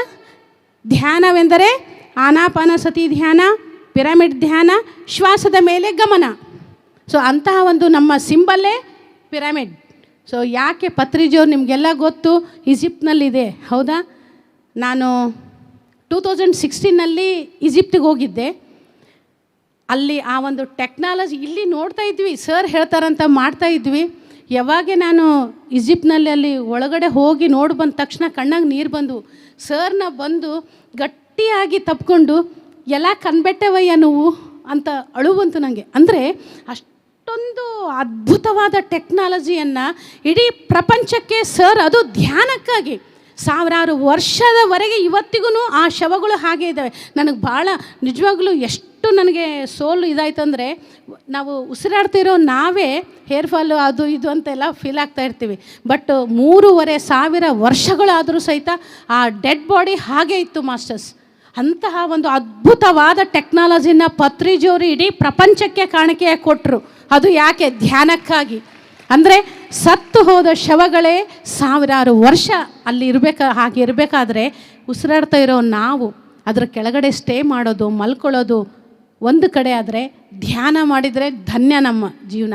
ಅಷ್ಟೊಂದು ಅದ್ಭುತವಾದ ಶಕ್ತಿ ಪಿರಮಿಡ್ನಿಲ್ಲಿದೆ ಅಂತ ತೋರಿಸಿ ಕೊಟ್ಟಿರೋರೇ ಪತ್ರಿಜಿ. ಇವಾಗ ಸಾಕಷ್ಟು ಸಂಸ್ಥೆಯರು ಅದನ್ನು ಬಳಸ್ಕೊಳ್ತಾ ಇದ್ದಾರೆ. ಬಟ್ ಭೂಮಿಗೆ ಫಸ್ಟ್ ಅಂದರೆ ಈಜಿಪ್ಟ್ ನಂತರ ಧ್ಯಾನಕ್ಕಾಗಿ ಪರಿಚಯ ಮಾಡಿಕೊಟ್ಟವರು ಪತ್ರಿಜಿಯವರು. ಅಂತಹ ಮಹಾತ್ಮನಿಗೆ ನಾವು ಏನು ಕೊಟ್ಟರೂ ಸಾಲದು ಗುರು ಕಾಣಿಕೆಯಾಗಿ. ಹಾಗಾಗಿ ಪಿರಮಿಡ್ ಶಕ್ತಿಯನ್ನು ಆದಷ್ಟು ಎಲ್ಲ ನಿಮ್ಮ ಕುಟುಂಬದ ಜೊತೆ ನೋಡ್ರಿ. ಇಷ್ಟೊಂದು ಇಡೀ ಪ್ರಪಂಚದಲ್ಲಿಯೇ ಧ್ಯಾನಕ್ಕಾಗಿ ಬಳಸುವ ಅತಿ ದೊಡ್ಡ ಮೊದಲನೆಯ ಪಿರಮಿಡ್ ಅಂದರೆ ನಮ್ಮ ಬೆಂಗಳೂರು. ಒಂದ್ಸರಿ ಜೋರಾಗಿ ಚಪ್ಪಾಳೆ ಹಾಕೋಣ. ಕರ್ನಾಟಕದವರು ನಿಜವಾಗಲೂ ನಮ್ಮ ಜೀವನ ಧನ್ಯ. ಆಮೇಲೆ ಎಷ್ಟನ್ನಾಗಲಿ ಆಮೇಲೆ ಅಲ್ವಾ, ಫಸ್ಟ್ ಈಸ್ ಬೆಸ್ಟ್. ಸೊ ಆ ಪಾಲು ನಮಗೆ ಸಿಕ್ಕಿದೆ ಕರ್ನಾಟಕದವ್ರಿಗೆ. ಹಾಗಾಗಿ ಇದನ್ನು ಯಾವ ಥರ ಒಂದು ನಮ್ಮ ಆಧ್ಯಾತ್ಮಿಕದ ಶಿಖರ ಅಂತ ಹೇಳ್ಬೋದು ಈ ಕರ್ನಾಟಕ. ಈ ಒಂದು ಕರ್ನಾಟಕದಲ್ಲಿ ಇಂತಹ ಒಂದು ಪಿರಮಿಡ್ಡು, ಈ ಪಿರಮಿಡ್ಡು ಸುಮ್ಮನೆ ಅಲ್ಲ ಮಾಸ್ಟರ್ಸ್, ಹಿಮಾಲಯದ ಆ ಒಂದು ಶಕ್ತಿ ಎಲ್ಲ ಇಲ್ಲಿಗೆ ಬರ್ತಾ ಇದೆ. ಅದಕ್ಕಾಗಿ ಪತ್ರಿಜಿಯವರು ಇಲ್ಲಿ, ಅವರು ಆಂಧ್ರದವರಿದ್ದರು ಸರ್, ಹೌದಾ? ಆದ್ರೂ ಫಸ್ಟ್ ಕರ್ನಾಟಕದಲ್ಲೇ ಪ್ರಾರಂಭ ಮಾಡಿದರು. ಅದು ಮತ್ತೆ ಆಂಧ್ರದವ್ರು ನಮಗೆ ಗಿಫ್ಟಾಗಿ ಕೊಟ್ಟಿದ್ದಾರೆ. ಮತ್ತು ನಾವು ಇದನ್ನು ಹೆಂಗೆ ಬೆಳೆಸ್ಕೊಂಡು ಹೋಗಬೇಕು? ಏನು ಕಷ್ಟಪಡದೆ ನಮ್ಗೆ ಇಷ್ಟೊಂದು ಅನಾಯಾಸವಾಗಿ ಸಿಕ್ಕಿರ್ತಕ್ಕಂಥ ಈ ಒಂದು ಭವ್ಯ ಕಾಣಿಕೆಯನ್ನು ಇದನ್ನು ಯಾವ ಥರ ಬೆಳೆಸ್ಕೊಂಡು ಹೋಗಬೇಕು ನಾವು ಮನಸ್ಸಿನಲ್ಲಿ ಆಲೋಚನೆ ಮಾಡೋಣ. ಹಾಗಾಗಿ ಪಿರಮಿಡ್ ಶಕ್ತಿಯನ್ನು ಸಾಧ್ಯವಾದಾಗಲೆಲ್ಲ ನಾವು ಧ್ಯಾನಕ್ಕಾಗಿ ಬಳಸ್ಕೊಳ್ಳೋಣ. ಆಮೇಲೆ ಪ್ರತಿಯೊಬ್ಬರ ಮನೆಯ ಮೇಲೂ ಪಿರಮಿಡ್ ನಿರ್ಮಾಣ ಮಾಡ್ಕೊಳ್ಳೋಣ. ಸದ್ಯಕ್ಕೆ ನಮ್ಮ ಮನೆಯಲ್ಲಿ ಸ್ಮಾಲ್ ಪಿರಮಿಡ್ ಇದೆ ಮೇಡಮ್, ಅದ್ರ ಕೆಳಗಡೆ ಕೂತು ನಾವು ಧ್ಯಾನ ಮಾಡ್ತೀವಿ ಮನೆಯಲ್ಲಿ ಅನ್ನೋರು ಯಾರ ಮನೆಯಲ್ಲಿ ಪಿರಮಿಡ್ ಇದ್ದಾವೆ? ಸ್ಮಾಲ್ ಪಿರಮಿಡ್ ಆದರೂ ಇಷ್ಟೇನಾ ತಗೋಬೇಕಂತ ಅನಿಸುತ್ತಾ? ಖಂಡಿತ. ಅಟ್ಲೀಸ್ಟ್ ಸರ್ ಫಸ್ಟ್ ಒಂದು ಕ್ಯಾಪ್ನಲ್ಲಿ ಅದನ್ನು ಎಕ್ಸ್ಪೆರಿಮೆಂಟ್ ಮಾಡಿದರು, ಫ್ರೂಟ್ಸ್ ಇಟ್ಬಿಟ್ಟು. ಸೊ ತದನಂತರ 2x2 ಪಿರಮಿಡ್ ಮಾಡಿಸ್ಬಿಟ್ಟು ಅದ್ರ ಕೆಳಗಡೆ ಧ್ಯಾನ ಪ್ರಾರಂಭ ಮಾಡಿದರು. ಸೊ ಅದಕ್ಕಾಗಿ ನಮ್ಮ ಈ ಒಂದು ಪೇಸ್ ಮೂಮೆಂಟ್ನಲ್ಲಿ ಪ್ರತಿಯೊಬ್ಬ ಪಿರಮಿಡ್ ಮಾಸ್ಟರ್ ಫಸ್ಟ್ ಸಜೆಸ್ಟ್ ಮಾಡೋದು 2x2 ಪಿರಮಿಡ್. ಸೊ ಅದ್ರ ಕೆಳಗಡೆ ಕೂತು ಧ್ಯಾನ ಮಾಡಿರಿ. ಒಂದು ಸಣ್ಣ ಶೋ ಪೀಸ್ ತೊಗೊಂಡ್ರೆ ನಾವು 5,000 ಸಾವಿರ ಕೊಟ್ಟು ಶೋ ಪೀಸ್ ತೊಗೋತೀವಿ, ಹೌದಾ? ಸೊ ಅದ್ರ ಬದಲು ಜಸ್ಟ್ ಒಂದು ಪಿರಮಿಡ್ ತೊಗೊಳ್ರಿ. ಮನೆಯಲ್ಲಿ ಎಷ್ಟು ಬೆನಿಫಿಟ್ಟು. ನಾವೊಂದು ಯಾವುದಾದ್ರೂ ಏನಾದರೂ ತೊಗೊಂಡ್ರೆ ಜಸ್ಟ್ ನಮ್ಮ ಹ್ಯಾಪಿ ಫೀಲ್ ಆಗ್ತೀವಿ ಅಲ್ವಾ, ಚೆನ್ನಾಗಿದೆ ಅಂತ. ಅದೇ ಒಂದು 2x2 ಪಿರಮಿಡ್ ತೊಗೊಂಡು ಮನೆಯಲ್ಲಿ ಹಾಕ್ಕೊಂಡಾಗೆ ಎಷ್ಟು ಬೆನಿಫಿಟ್ ಅಂದರೆ ಫಸ್ಟ್ ಆಫ್ ಆಲ್ ಸಣ್ಣ ವಿದ್ಯಾರ್ಥಿ ದಶೆಯಿಂದ ಹಿಡಿದು ಆ ವಿದ್ಯಾರ್ಥಿಗೆ ನಾವು ಯಾವುದೇ ಟ್ರೈನಿಂಗ್, ಕೋಚಿಂಗ್, ಟ್ಯೂಷನ್ ಏನೂ ಕಳಿಸೋ ಅವಶ್ಯಕತೆ ಇಲ್ಲ. ಜಸ್ಟ್ ಅದ್ರ ಕೆಳಗಡೆ ಕೂತು ನೀವು ಸ್ಟಡಿ ಮಾಡ್ಕೊಳ್ಳೋಕೆ ಪ್ರಾರಂಭ ಮಾಡ್ರಿ ಅಂತ ಹೇಳ್ರಿ, ಎಷ್ಟೋ ಬದಲಾವಣೆ. ಹಾಗೆ ಬಿಫೋರ್ ಹೋಮ್ವರ್ಕ್ ಹಾಗೆ ಧ್ಯಾನ ಮಾಡಿ, ಒಂದು 5-10 ನಿಮಿಷ ಧ್ಯಾನ ಮಾಡಿ ಅವರು ಹೋಮ್ವರ್ಕ್ ಮಾಡ್ಕೊಳ್ಳೋದು. ತದನಂತರ ಮನೆಯಲ್ಲಿರೋ ಕುಟುಂಬದ ಸದಸ್ಯರಲ್ಲಿ ಆ ಒಂದು ಅನೋನ್ಯತೆಯ ಸಂಬಂಧ ಏರ್ಪಾಟಾಗುತ್ತೆ ಮಾಸ್ಟರ್ಸ್, ಒಂದು ಪಿರಮಿಡ್ ಇರೋದರಿಂದ. ಆ ಒಂದು ತಂದೆ ಮಕ್ಕಳಾಗಿರ್ಬೋದು, ಯಾರೇ ಆಗಿರ್ಬೋದು, ಮನೆಯಲ್ಲಿರೋ ಕುಟುಂಬದ ಸದಸ್ಯರು ಎಷ್ಟು ಅನನ್ಯವಾಗಿರ್ತಾರಂದರೆ ಎಷ್ಟೋ ಸಾವಿರಾರು ಅನುಭವಗಳನ್ನು ನಾನು ಕೇಳಿದ್ದೀನಿ. ಮೇಡಮ್, ಪಿರಮಿಡ್ ಹಾಕ್ಕೊಂಡಾಲಿಂದ ನಾವು ತಂದೆ ಮಕ್ಕಳು ಒಂದು ವ್ಯಾಪಾರ ರೀತ್ಯ ತುಂಬ ಕಿರಿಕಿರಿ ಇತ್ತು, ಬಟ್ ಇವಾಗ ಎಷ್ಟು ಚೆನ್ನಾಗಿದೆ. ಅತ್ತೆ ಸೊಸೆಯವ್ರದ್ದಾಗಿರ್ಬೋದು, ವಿದ್ಯಾರ್ಥಿ ಎಜುಕೇಷನ್ ಪರ್ಪಸ್ ಆಗಿರ್ಬೋದು, ಎಷ್ಟು ಸಾವಿರಾರು ಅನುಭವಗಳು ಜಸ್ಟ್ ಒಂದು 2x2 ಪಿರಮಿಡ್ ಹಾಕ್ಕೊಳ್ಳೋದ್ರಿಂದ. ಹಾಗಿದ್ದ ಮೇಲೆ ಒಂದು ಪಿರಮಿಡನ್ನು ಕಟ್ಸ್ಕೊಂಡ್ರೆ ನಾವು ಮನೆ ಮೇಲೆ ಹೇಗಿರುತ್ತೆ? ಅದ್ಭುತವಾದ ದೇವಾಲಯದೊಳಗೆ ಈ ದೇಹ ಇರುತ್ತೆ ಮಾಸ್ಟರ್ಸ್. ಅಂತಹ ಅದ್ಭುತ ಟೆಕ್ನಾಲಜಿ ಈ ಪಿರಮಿಡು. ಲಕ್ಷಗಟ್ಟಲೆ ನಾವು ಹಾಸ್ಪಿಟ್ಲಿಗೆ ಇಡ್ತೀವಾ? ಇವಾಗೆ ಜಸ್ಟ್ ಹಾಗೆ ಬೇಡ, ಜಸ್ಟ್ ಏನಾದರೂ ನಮ್ಮಲ್ಲಿ ಇಲ್ಲಿರೋರಿಗೆ ಏನೋ ಸ್ವಲ್ಪ ಏನಾದರೂ ಆರೋಗ್ಯ ಆಯ್ತಂದ್ರೆ ಮೊದಲು ಬೇಗ ಎಲ್ಲಿಗೆ ಹೋಗ್ತೀವಿ? ನಾವು ಹಾಸ್ಪಿಟ್ಲಿಗೆ ಹೋಗ್ತೀವಿ ಅಲ್ವಾ? ಎಲ್ಲೂ ಆಲೋಚನೆ ಬರೋಲ್ಲ, ಫಸ್ಟು ಓಡೋಗ್ತೀವಿ ಹಾಸ್ಪಿಟ್ಲಿಗೆ. ಅಲ್ಲಿ ಹೋಗಿ ಏನು ಮಾಡ್ತೀವಿ? ಎಷ್ಟೇ ನೀನು ಇವತ್ತು ಸೀರಿಯಸ್ ಪೊಸಿಷನ್ ಅಂದ್ರೂ ಅವ್ರೇನು ಒಳಗೆ ಕರ್ಕೊಳ್ಳಲ್ಲ, ಕುಡಿಸ್ತಾರೆ ಹೊರಗಡೆ, ಹೌದಾ? ಅಲ್ಲಿ ಕೂತು ದುಡ್ಡು ಕೊಟ್ಟು ಒಳಗಡೆ ಹೋಗಿ ದುಡ್ಡು ಕೊಟ್ಟು ಕಡಿಮೆ ಆಗದಿದ್ದರೆ ಮತ್ತೆ ಬನ್ನಿ ಅಂತ ವೈದ್ಯರ ಹತ್ರ ನಾವು ಹೋಗೋಕ್ಕೆ ರೆಡಿ ಇದ್ದೀವಿ. ಸೊ ನಮ್ಮಷ್ಟಕ್ಕೆ ನಾವೇ ಒಳಗಡೆ ನಮ್ಮ ಪ್ರಯಾಣ ನಾವು ಮಾಡೋಕ್ಕೆ ಇನ್ನೂ ಮನುಷ್ಯ ರೆಡಿ ಆಗ್ತಾ ಇಲ್ಲ. ಎಲ್ಲಿಯವರೆಗೆ ಅಂದರೆ ಚಂದ್ರಮಂಡಲದವರೆಗೆ ನಾವು ವಿಜಯ ಸಾಧಿಸಿದ್ದೀವಿ, ಹೌದಾ? ಚಂದ್ರಮಂಡಲದವರೆಗೆ ಹೋಗೋಕ್ಕೆ ನಾವು ವಿಜಯ ಸಾಧಿಸಿದ್ದೀವಿ. ಇಲ್ಲೇ ಇರೋ ಈ ಒಂದು ಅಂತರಂಗ ಪ್ರಯಾಣ ಮಾಡೋದ್ರಲ್ಲಿ ಫೇಲ್ಯೂರ್ ಆಗ್ತಾಯಿದ್ದೀವಿ. ಎಷ್ಟು ವಿಪರ್ಯಾಸ! ನಮ್ಮೊಳಗೆ ನಾವು ಹೋಗೋಕ್ಕೆ ಆಗ್ತಾಯಿಲ್ಲ, ಎಲ್ಲೋ ಹೋಗೋಕ್ಕೆ ಅಲ್ದಾಡ್ತಾ ಇದ್ದೀವಿ, ಸರ್ಚ್ ಮಾಡ್ತಾ ಇದ್ದೀವಿ. ಭೂಮಿ ಹೇಗಿದೆ, ಜನರು ಹೇಗಿದ್ದಾರೆ, ಮೊದಲು ನೀನು ಹೇಗಿದೆಯಾ? ರಮಣ ಮಹರ್ಷಿಯವರು ಜೀವನದುದ್ದಕ್ಕೂ ಹೇಳಿದ ಒಂದೇ ಒಂದು ಮಾತು, ನಿನ್ನನ್ನು ನೀನು ತಿಳಿ, ನಿನ್ನನ್ನು ನೀನು ಅರಿತುಕೊ ಅಂತ ಜೀವನದುದ್ದಕ್ಕೂ ಹೇಳಿದರು. ಎಲ್ಲವನ್ನ ತಿಳ್ಕೊತಾ ಇದ್ದೀವಿ, ನಮ್ಮನ್ನು ನಾವು ತಿಳ್ಕೊಳ್ಳೋಕ್ಕೆ ಸಮಯ ಆಗ್ತಾ ಇಲ್ಲ, ನಮಗೆ ಸಮಯ ಇಲ್ಲ. ಬಿಸಿ ಎಲ್ಲ ಗಜಿಬಿಜಿಯ ಜೀವನವನ್ನು ನಾವು ಸೃಷ್ಟಿಸಿಕೊಂಡಿದ್ದೇವೆ ಮಾಸ್ಟರ್. ಅದಕ್ಕಾಗಿ ಇಂತಹ ಒಂದು ಅದ್ಭುತವಾದ ಆಧ್ಯಾತ್ಮಿಕ ತಾಣ, ಪಿರಮಿಡ್ ತಾಣ ತಲೆ ಎತ್ತಿ ನಿಂತಿದ್ದೀವಿ. ಸೊ ನಮ್ಮ ಜನ್ಮ ಧನ್ಯ ಮಾಡ್ಕೊಳ್ಳೋಕ್ಕೆ. ನೆಕ್ಸ್ಟ್ 18 ಸೂತ್ರಗಳಲ್ಲಿ ನೆಕ್ಸ್ಟ್, ಅಲೋಪತಿ ಔಷಧಗಳನ್ನು ಉಪಯೋಗಿಸದೇ ಇರುವುದು. ಅರ್ಥ ಆಯ್ತಾ? ಅಲೋಪತಿ ಔಷಧಿಗಳನ್ನು ಉಪಯೋಗಿಸದೇ ಇರುವುದು. ಎಲ್ಲರೂ ಧ್ಯಾನಿಗಳಿದ್ದೀರಾ? ಯಾರ್ಯಾರು ಮೆಡಿಸನ್ ತಗೊಳ್ತಾ ಇದ್ದೀರಿ? ತಪ್ಪೇನಿಲ್ಲ, ತುಂಬ ಕಡಿಮೆ. ಬಹಳ ಖುಷಿ ಆಯಿತು. ಅಂದರೆ ಎಲ್ಲರೂ ಸೀರಿಯಸ್ ಆಗಿ ಧ್ಯಾನ ಮಾಡ್ತಾ ಇದ್ದೀರಿ ಅಂತ ಅರ್ಥ ಆಯಿತು. ಯಾಕೆ ಅಲೋಪತಿ ಔಷಧಗಳನ್ನು ಉಪಯೋಗಿಸ್ಬೇಡಿ ಅಂತ ಯಾಕೆ ಪತ್ರಿಜಿಯವರು ಹೇಳಿದ್ದಾರೆ ಹೇಳ್ರಿ? ಯಾವಾಗ ನಾವು ಧ್ಯಾನ ಪ್ರಾರಂಭ ಮಾಡ್ತೀವೋ ಸೊ ಅವಾಗೆ ಆಲೋಚನಾರಹಿತ ಸ್ಥಿತಿಗೆ ಹೋಗ್ತೀವಿ. ಆಲೋಚನಾರಹಿತ ಸ್ಥಿತಿಗೆ ಹೋದಾಗೆ ಅದ್ಭುತವಾದ ಪ್ರಾಣಶಕ್ತಿ ನಮ್ಮ ಈ ಒಂದು ಬ್ರಹ್ಮರಂಧ್ರದ ಮೂಲಕ ಹೇರಳವಾಗಿ ಈ ದೇಹದ ಧ್ಯಾಂತ ಪ್ರವಾಹ ಸ್ಟಾರ್ಟ್ ಆಗುತ್ತೆ. ಅವಾಗೆ ನಮ್ಮ ಫಿಸಿಕಲ್ ಬಾಡಿ, ಈ ಭೌತಿಕ ದೇಹದಲ್ಲಿ ಏನಿರುತ್ತೆ ಅನಾರೋಗ್ಯ, ಅದು ತಲೆನೋವಿನಿಂದ ಕ್ಯಾನ್ಸರ್ ಆಗಿರ್ಬೋದು, ಅಂತಹ ಎಲ್ಲವನ್ನು ಆ ಕ್ಲೀನಿಂಗ್ ಪ್ರೋಸೆಸ್ ನಡೀತದೆ ಮಾಸ್ಟರ್ಸ್. ಅಂದರೆ 72,000 ನಾಡಿ ಮಂಡಲ ಶುದ್ಧೀಕರಣ ಕ್ರಿಯೆ ಜರುಗುತ್ತೆ. ಹಾಗಾಗಿ ಆವಾಗ ಯಾವ ಔಷಧಿಯ ಅವಶ್ಯಕತೆ ಇರಲ್ಲ. ಸಿಂಪಲ್. ಇವಾಗ ಏನಾದರೆ ಬಹಳ ಜನ ನಮ್ಮ ಹೆಣ್ಮಕ್ಳಲ್ಲಿ ಈ ನೀ ಪೇನ್ ಜಾಸ್ತಿ ಅಲ್ವಾ, ಮೊಣಕಲ್ ನೋವು ಅಂತ ಹೇಳ್ತಾರೆ. ಸೊ ಅದು ಸ್ಪೆಷಲಿ ಲೇಡೀಸ್ ಜಾಸ್ತಿ. ನನ್ನ ಹತ್ರ ಎಷ್ಟೋ ಸಾವಿರಾರು ಜನ, ಮೇಡಮ್ ನನಗೆ ತುಂಬ ನೀ ಪೇನ್ ಇದೆ. ಯಾವುದೇ ದೇಹದಲ್ಲಿ ನೋವಿರಲಿ, ಯಾಕೆ ಅಂದರೆ ಈ ಭಾಗದಲ್ಲಿ ಸೆಲ್ಸ್ ವೀಕ್ ಆಗಿರ್ತವೆ. ಅಣು ಪರಮಾಣುಗಳಿಂದ ನಿರ್ಮಾಣವಾಗಿರ್ತಕ್ಕಂಥ ಈ ದೇಹ ಯಾವಾಗ ಆ ಒಂದು ಅಣುಗಳು ಸ್ವಲ್ಪ ವೀಕ್ ಆಗ್ತಾವೋ ಹ್ಯಾಕೆ ಕೆಲಸ ಮಾಡ್ತಾರೆ? ನಾವೇ ಸ್ವಲ್ಪ ಸುಸ್ತಾದರೆ ಬೆಳಗ್ಗೆ ಮಾಡ್ದಂಗೆ ಕೆಲಸ ಸಂಜೆ ಮಾಡ್ತೀವ, ಸ್ವಲ್ಪ ಬಾಡಿ ಡೌನ್ ಆಗಿರುತ್ತೆ ಅಲ್ವಾ? ಸೊ ಅದೇ ಥರನೇ ಈ ಅಣುಗಳಿಗೂ ಸಹಿತ ಶಕ್ತಿ ಬೇಕು ಮಾಸ್ಟರ್ಸ್. ಎಷ್ಟು ದುಡಿತವೆ ಅವು? ಅದಕ್ಕೆ ಸ್ವಲ್ಪ ಟ್ರೀಟ್ಮೆಂಟ್ ಬೇಡವಾ? ಅದೇ ಧ್ಯಾನ, ಆನಾಪಾನಸತಿ ಧ್ಯಾನ. ಅದು ಬಿಟ್ಟು ನಾವು ಏನು ಮಾಡ್ತಾಯಿದ್ದೀವಿ? ಇಂಜೆಕ್ಟ್ ಮಾಡ್ಕೊಳ್ಳೋದು, ಅದೇನೋ ಸ್ಟೀಲ್ ರಾಡ್ ಹಾಕ್ಸ್ಕೊಳ್ಳೋದು. ಅಶಾಶ್ವತವಾದದ ಕಡೆ ಮನಸ್ಸು ಹರಿಯುತ್ತದೆ. ಶಾಶ್ವತವಾದದ ಕಡೆ ನಮಗೆ ಗೊತ್ತೇ ಇರಲ್ಲ. ಗೊತ್ತಿದ್ರು ಫಾಲೋ ಆಗಬೇಕಂದ್ರೆ ಅಮ್ಮ 2 ಗಂಟೆ ಕೊಡ್ಬೇಕಂತಾರೆ. ಇವ್ರು ಎಲ್ಲಿ ಕೊಡೋಕ್ಕಾಗುತ್ತೆ? 4 ಲಕ್ಷ ಕೊಟ್ಟರು ಅವ್ರು ಏನು ಹೇಳ್ತಾರೆ ಡಾಕ್ಟ್ರು? ನಾವು 4 ಲಕ್ಷ ಕೊಟ್ಟರು ನಾವು ಜಸ್ಟ್ 60% ರಿಸಲ್ಟ್ ನಿಮಗೆ ಅಂತ ಹೇಳ್ತಾರೆ. ಅದಕ್ಕಾಗಿ ದೇಹದ ಯಾವುದೇ ಭಾಗದಲ್ಲಿ ನಾವು ಇವತ್ತೇನು ಕಾಯಿಲೆಗಳ ಮುಖಾಂತರ ಒಂದು ಪರಿಣಾಮ ನೋಡ್ತಾ ಇದ್ದೀವಿ ಅಂದರೆ ಅದಕ್ಕೆ ಮೇನ್ ಕಾರಣ ಫಸ್ಟ್ ಒಂದು ಕರ್ಮ ಸಿದ್ಧಾಂತ. ಫಸ್ಟು ಸೈಂಟಿಫಿಕ್ಕಾಗಿ ಹೇಳಬೇಕಂತಂದರೆ ಆ ಒಂದು ಭಾಗದಲ್ಲಿ ನಮಗೆ ತಲೆನೋವು ಅಂದ್ಕೊಂಡ್ರೆ, ಜಸ್ಟ್ ತಲೆನೋಯ್ತಾ ಇದೆ ನನಗೆ ಅಂತ ಅನಿಸಿದರೆ ಈ ಭಾಗದಲ್ಲಿ ಸೆಲ್ಸ್ ವೀಕ್ ಆಗಿರುತ್ತೆ. ಆವಾಗೆ ನಾವೇನು ಮಾಡಬೇಕು, ಅವುಗಳನ್ನ ನಮ್ಮ ಮಕ್ಕಳನ್ನ ಹೇಗೆ ಮುದ್ದು ಮಾಡ್ತೀವಿ, ನಿಮ್ಮನ್ನು ನೀವು ಇಷ್ಟಪಡಿ first. So please master support me please. ನಾನು ಹಾಗೆ ಹೇಳ್ತೀನಿ, ನಾನು ಯಾಕಂದರೆ ನಾವು ಧ್ಯಾನ ಮಾಡ್ತೀವಿ ಅಂದರೆ ನಮಗೇನು ಬರೋಲ್ಲ, ಇಲ್ಲೇನೋ ಮ್ಯಾಜಿಕ್ ನಡೆಯಲ್ಲ, ಬಟ್ ಬರೋ ಪರ್ಸೆಂಟೇಜ್ ಕಡಿಮೆ ಆಗುತ್ತೆ. ಅದರ ಜೊತೆಗೆ ತುಂಬ ಒಂದು ಹೆಚ್ಚಿನ ಪ್ರೆಷರ್ ಇದ್ದಾಗೆ ಸ್ವಲ್ಪ ತಲೆನೋವು ಸ್ಟಾರ್ಟ್ ಆಗುತ್ತೆ. ಆ ತಲೆನೋವು ಸ್ಟಾರ್ಟ್ ಆದಾಗೆ ನಾನು ಧ್ಯಾನಕ್ಕೆ ಕೂಡಲ್ಲ. ನಾನು ಫಸ್ಟ್ ರಿಕ್ವೆಸ್ಟ್ ಮಾಡ್ಕೋತೀನಿ, please support me, please master support me. Fraction of second set ಆಗುತ್ತೆ, ಫ್ರಾಕ್ಷನ್ ಆಫ್ ಸೆಕೆಂಡ್. ನಾನು ಎಷ್ಟು ಸಾವಿರಾರು ಅನುಭವಗಳನ್ನ ನೋಡಿದ್ದೀನಿ, ನಾನು ತೊಗೊಂಡಿದ್ದೀನಿ ಕೂಡ. ಸೊ ಹಾಗೆ ಅದೇ ಥರನೇ ನೀವು ಧ್ಯಾನ ಪ್ರಾರಂಭ ಮಾಡಿರಿ. ನಿಮ್ಮ ಪ್ರತಿಯೊಂದು ಸೆಲ್ಸ್ ಜೊತೆ ನೀವು ಕಮ್ಯುನಿಕೇಟ್ ಮಾಡ್ಕೊಳ್ಳಿ. ಮೊಣಕಲ್ ನೋವಾಗುತ್ತಾ, ತುಂಬ ನೋವಾಗಿ, ಪ್ಲೀಸ್ ಮಾಸ್ಟರ್ ಅಂದರೆ ಧ್ಯಾನ ಮಾಡಿದಾಗ ನಿನ್ನೊಳಗೆ ನೀನು ಪ್ರಯಾಣ ಮಾಡಿದಾಗ ಪ್ರತಿಯೊಂದು ಅಣು ಪರಮಾಣುವಿನ ಜೊತೆ ಅನುಸಂಧಾನ ಆಗುತ್ತೆ. ಅವಾಗೆ ನೀವು ನಮ್ಮ ಮಕ್ಕಳು ಅಲ್ಲಿ ಹೋಗಬೇಡ ಕಣೋ ಪ್ಲೀಸ್, ಇಲ್ಲಿ ಬಾ ಅಂದರೆ ಬರ್ತಾರೆ ತಾನೇ. ಅದೇ ಥರನೇ ಪ್ಲೀಸ್ ಸಪೋರ್ಟ್ ಮೀ ಮಾಸ್ಟರ್ ಅಂದಾಗೆ ಆಟೋಮೆಟಿಕ್ಕಾಗಿ ನಾವು ಮತ್ತೆ ರಿಲ್ಯಾಕ್ಸ್ ಆಗ್ತೀವಿ. ಅದೇ ಥರ ಇನ್ನೂ ದೊಡ್ಡ ನಾವು ಯಾವುದಾದ್ರೂ ಕಾಯಿಲೆಗಳಿದ್ದಾಗೆ 41 ದಿವಸ ಪಿರಮಿಡ್ಗಳನ್ನ ಉಪಯೋಗಿಸ್ಕೊಂಡು ನಾವು ಧ್ಯಾನ ಮಾಡಿದಾಗೆ ಯಾವ ಔಷಧಿಗಳ ಅಗತ್ಯನೇ ಇಲ್ಲ. 17 ಇಯರ್ಸ್ ಆಗಿದೆ ಇವಾಗ ನಾನು ಪ್ರಾರಂಭ ಮಾಡಿ, 2006.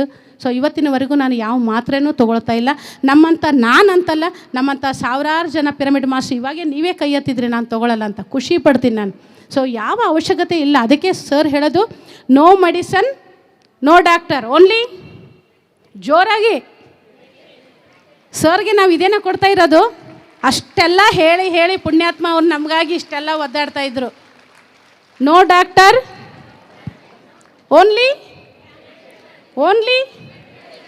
Only Anapanasati meditation, only pyramid meditation, that is called meditation. ಅದು ಬೇಕು ನಮಗೆ. ಆವಾಗ ಯಾವ ಔಷಧಿಗಳ ಅಗತ್ಯನೇ ಇರೋದಿಲ್ಲ ಮಾಸ್ಟರ್ಸ್. ನೆಕ್ಸ್ಟ್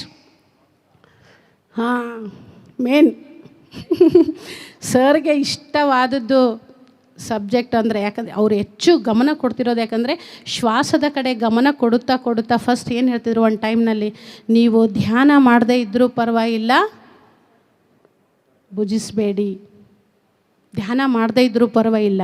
ಯಾಕೆ? ನೀನೇನು ನೇಚರ್ಗೆ ಕೊಡ್ತೀಯೋ, ಸೃಷ್ಟಿಗೆ ನೀನೇನು ಕೊಡ್ತೀಯೋ ಅದು ನೀನು ರಿಟರ್ನ್ ಬರುತ್ತೆ. ಬಾಲ್ ಹೀಗೆ ಹೋಗಿತೀವಿ ಮೇಲೆ ಹಾಕ್ತೀವಿ, ಅದು ಎಲ್ಲಿ ಬರುತ್ತೆ? ಮೇಲೆ ಹಾಕಿದ್ದು ಹಾಂಗೆ ಹೋಗಿ ಎಲ್ಲೋ ಬೀಳುತ್ತಾ? ಎಲ್ಲಿ ಬರುತ್ತೆ? ಅದೇ ಡೈರೆಕ್ಷನ್ದಲ್ಲೇ ಬಂದು ಕೆಳಗೆ ಬೀಳುತ್ತೆ. ಹೌದಾ? ಏನೋ ಹಗರ ಇದ್ದರೆ ಗಾಳಿಪಟ ಆ ಥರ ಏನೋ ಆ ಕಡೆ ಈ ಕಡೆ ಹರಿದಾಡ್ಬೋದು.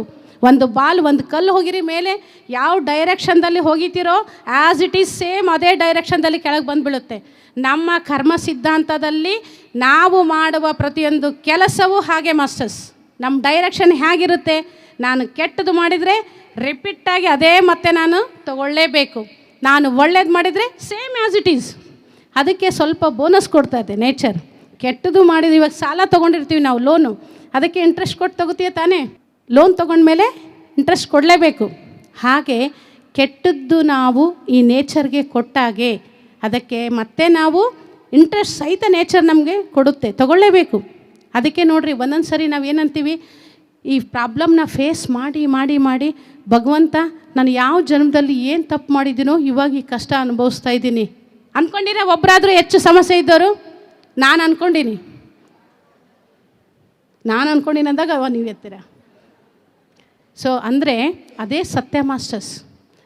ನೋಡ್ರಿ, ನಮಗೆ ಗೊತ್ತಿಲ್ಲಾರ್ದೆ ಹೇಗೆ ಬರುತ್ತೆ ಡೈಲಾಗ್, ಭಗವಂತ ನಾನು ಯಾವ ಜನ್ಮದಲ್ಲಿ ಏನು ಕಷ್ಟಪಟ್ಟಿದ್ನೋ, ಏನು ತಪ್ಪು ಮಾಡಿದ್ನೋ, ನನಗೆ ಈ ಶಿಕ್ಷೆ ಯಾವ ಜನ್ಮದಲ್ಲಿ. ಅದಕ್ಕೆ ಪತ್ರಿಜಿಯವರು ಬಂದಿರೋದು, ನಮ್ಮನ್ನು ಉದ್ಧಾರ ಮಾಡೋಕ್ಕೆ ಬಂದಿರೋದು. ಅವರು ಪುಣ್ಯಾತ್ಮರು ಸುಮ್ಮನೆ ಅಲ್ಲ. ಸೊ ಬಂದು ಅದ್ಭುತವಾದ 10 ಅಲ್ಲ 1000 ಜನ್ಮ ಉದ್ಧಾರ ಆಗೋಷ್ಟು ಜ್ಞಾನ ನಮಗೆ ಕೊಟ್ಟಿದ್ದಾರೆ. ಅದನ್ನು ನಾವು ಅಪ್ಲೈ ಮಾಡ್ಕೊಳ್ಳೋಣ. ಸೊ ಫಸ್ಟ್ ಒನ್ ಕರ್ಮ ಸಿದ್ಧಾಂತ. ನಾವು ಏನು ಕೊಡ್ತೀವಿ ಅದು ತೊಗೋಬೇಕು. ಹಿಂಸೆ ಅಂದರೆ ಏನು, ಕತ್ತು ಕೊಯ್ಯೋದೊಂದೇ ಹಿಂಸೆ ಅಲ್ಲ ಮಾಸ್ಟರ್ಸ್. ಒಂದು ಮಾತಿನಿಂದ ಒಬ್ಬ ಮನುಷ್ಯ ಕೂಡ ಕೊಲ್ಲಬಹುದು ನಾವು. ಅಷ್ಟೊಂದು ಅದ್ಭುತವಾದ ಶಕ್ತಿ ಈ ಮಾತಿಗಿದೆ. ಹಾಗಾಗಿ ಹಿಂಸೆ ಅನ್ನೋದು ಕೇವಲ ಪ್ರಾಣಿಗಳಲ್ಲ, ಬಟ್ ಇವಾಗ ಅದೇ ಘೋರವಾಗಿ ನಡೀತಾ ಇದೆ. ನೋಡ್ತಾ ಇದ್ದೀವಿ, ಎಲ್ಲ ಕಡೆ ನೋಡ್ತಾ ಇದ್ದೀವಿ. ನಾನು ಹುಬ್ಳಿಗೆ ಹೋದಾಗೆ, ನಾನು ಇರೋದೇ ಮೇನ್ ನಾನ್ ವೆಜ್ ಏರಿಯಾದಾಗೆ, ಹಾಕಿರೋದೇ ಅಲ್ಲಿ. ನನ್ನ ಹೋಗಿ ಸರ್ ಎಷ್ಟು ಹುಡುಕಾಡಿದೆ ಮನೆಗಳಂದರೆ ಒಂದು 80 ಹೌಸಸ್ ಸರ್ಚ್ ಮಾಡಿದೆ. ಲಾಸ್ಟಿಗೆ ಹೋಗಿ ಅಲ್ಲೇ ಹೋಗಿದ್ರು. ಯಾಕೆ ಅಂತ ಫಸ್ಟ್ ನಾವು ಒಳಗೆ ಹೋಗೋ ಮುಂದ್ಗಡೆನೇ ನನ್ನ ಬಗ್ಗೆ ನನಗೆ ಬೇಜಾರು ಅನ್ನಿಸ್ಲಿಲ್ಲ, ನನ್ನ ಗುರುವಿನ ಬಗ್ಗೆ ಬಾಧೆ ಅನ್ನಿಸ್ತು ನನಗೆ. ಒಳಗೆ ಹೋಗೋ ಮುಂದ್ಗಡೆ ಭಗವಂತನ ಇನ್ನೂ ಎಷ್ಟು ಕಷ್ಟಪಡಬೇಕಪ್ಪ ಅಂತ. ಆ ಒಳಗಿನಿಂದ ಬಂದ ಮಾತು ನಿಜವಾಗ್ಲೂ ಎಷ್ಟು ಖುಷಿಯಾಗಿ ನನಗೆ ನೇಚರ್ ರಿಸಲ್ಟ್ ಕೊಡ್ತು ಅಂದರೆ, ಕೇವಲ ಒಂದೇ ವಾರದಲ್ಲಿ ಆ ಒಂದು ನಾನ್ ವೆಜಿಟೇರಿಯನ್ ಹೋಟೆಲ್ ತೆಗೆದು ಹಾಕ್ಕೊಂಡು ಹೋದರು. ಅಂದರೆ ಅಷ್ಟೊಂದು ಒಬ್ಬ ಮಾಸ್ಟ್ರ್ ಅಲ್ಲಿ ಯಾರೇ ಆಗಲಿ ಇನ್ನರ್ನಿಂದ ನೀವೇನು ಮಾಡ್ತೀರೋ ಅದು ಫ್ರಾಕ್ಷನ್ ಆಫ್ ಸೆಕೆಂಡ್ ನೇಚರ್ ನಿಮ್ಗೆ ಕನೆಕ್ಟ್ ಮಾಡುತ್ತೆ. ಇವಾಗ ಹೇಳಬೇಕಂದ್ರೆ ನಮ್ಮ ಮನೆ ಸುತ್ತಮುತ್ತ ಒಂದು 3 ನಾನ್ ವೆಜಿಟೇರಿಯನ್ ಹೋಟೆಲ್ ತಗೊಂಡು ಹೋಗಿದ್ದಾರೆ. ಆಮೇಲೆ ಒಬ್ಬರು ನಮ್ಮವರೇ ಬೇಕಂತ ಕೇಳಿದರು, ಸರ್ ಇಲ್ಲಿ ನಾನ್ ವೆಜ್ ಹೋಟೆಲ್ ಇತ್ತು, ಯಾಕೆ ಇವ್ರು ತೆಗೆದು ಪಕ್ಕದವ್ರಿಗೆ ಯಾರಿಗೂ ಗೊತ್ತು ಮೇಡಮ್, ಎಷ್ಟು ಚೆನ್ನಾಗಿ ನಡ್ತಿತ್ತು ಅಂಥದ್ದು ಸುಮ್ಮನೆ ರಾತ್ರಿ ತೆಗೆದೋಕೆ. ಅಂದರೆ ಅಷ್ಟೊಂದು ಶಕ್ತಿ ಧ್ಯಾನ ಮಾಡುವ ಪ್ರತಿಯೊಬ್ಬ ಧ್ಯಾನಿಗೂ ಸಿಗುತ್ತೆ. ನಾವು ಪರಿವರ್ತನೆ ಅಲ್ಲ, ನಮ್ಮ ಎದುರುಗಿಡೋ ಪ್ರತಿಯೊಬ್ಬ ವಸ್ತು ಸಹಿತ ಅಲ್ಲಿ ಬದಲಾವಣೆ ಆಗುತ್ತೆ, ಮನುಷ್ಯರು ಸಹಿತ ಬದಲಾವಣೆ ಆಗ್ತಾರೆ. ಅಷ್ಟೊಂದು ಶಕ್ತಿ ಈ ಧ್ಯಾನಕ್ಕೆ, ಈ ಜ್ಞಾನಕ್ಕಿದೆ ಮಾಸ್ಟರ್ಸ್. ಹಾಗಾಗಿ ದಯವಿಟ್ಟು ಸರ್ ಹೇಳ್ತಾರೆ, ಬಟ್ ನನ್ನ ಪ್ರಾಣ ಸರ್ ತನ್ನ ಎಷ್ಟು ವಿಲ ಒದ್ದಾಡುತ್ತೆ ಅಂದರೆ, ನನ್ನ ಸಣ್ಣ ಎಕ್ಸ್ಪೀರಿಯೆನ್ಸು, ನಾನು ಇವಾಗೇನೋ ಈ ಪ್ಲಾಟ್ಫಾರ್ಮ್ಗೆ ಕನೆಕ್ಟ್ ಆಗಿರೋದಕ್ಕೆ ನಾನು ಗರ್ವ ಪಡ್ತೀನಿ. ಬಟ್ ನನ್ನ ಸಿಮ್ಟಮ್ಸು ಬೈ ಬರ್ತೆ ನನಗೆ ಆಗಿತ್ತು. ಆ ಸಿಮ್ಟಮ್ಸ್ ಅಂದರೆ ಹೆಣ್ಮಕ್ಳಿಗೆ ಗೊತ್ತಾಗುತ್ತೆ, ಅಕ್ಕಿಯಲ್ಲಿ ಅವಾಗೆಲ್ಲ ಕಲುಷಿತವಾದ ಅಕ್ಕಿ ಇರ್ತಿದ್ದಿಲ್ಲ. ಅಂದರೆ ಏನಾದರೂ ಪೌಡ್ರ್ ಕಲಸಿರೋ ಅಕ್ಕಿ ಆ ಥರ ಇರ್ತಾಯಿದ್ದಿಲ್ಲ. ಸಹಜವಾದ ರೈಸ್ ಸಿಗ್ತಾ ಇತ್ತಲ್ವ, ಅದರೊಳಗೆ ಬೇಗನೆ ಹುಳು ಬೀಳ್ತಾಯಿತ್ತು. ಆ ಹುಳು ಹೇಗಿರ್ತಿತ್ತಂದರೆ ವೆರಿ ಸ್ಮೂತು, ಹಿಂಗೆ ಹಿಡ್ಕೊಂಡ್ರೆ ಸತ್ತು ಹೋಗುತ್ತೆ, ಭಾಳ ಮೆತ್ತನೆಯ ಹುಳು ಅಕ್ಕಿಯೊಳಗೆ ಬೀಳ್ತಾಯಿದ್ವು.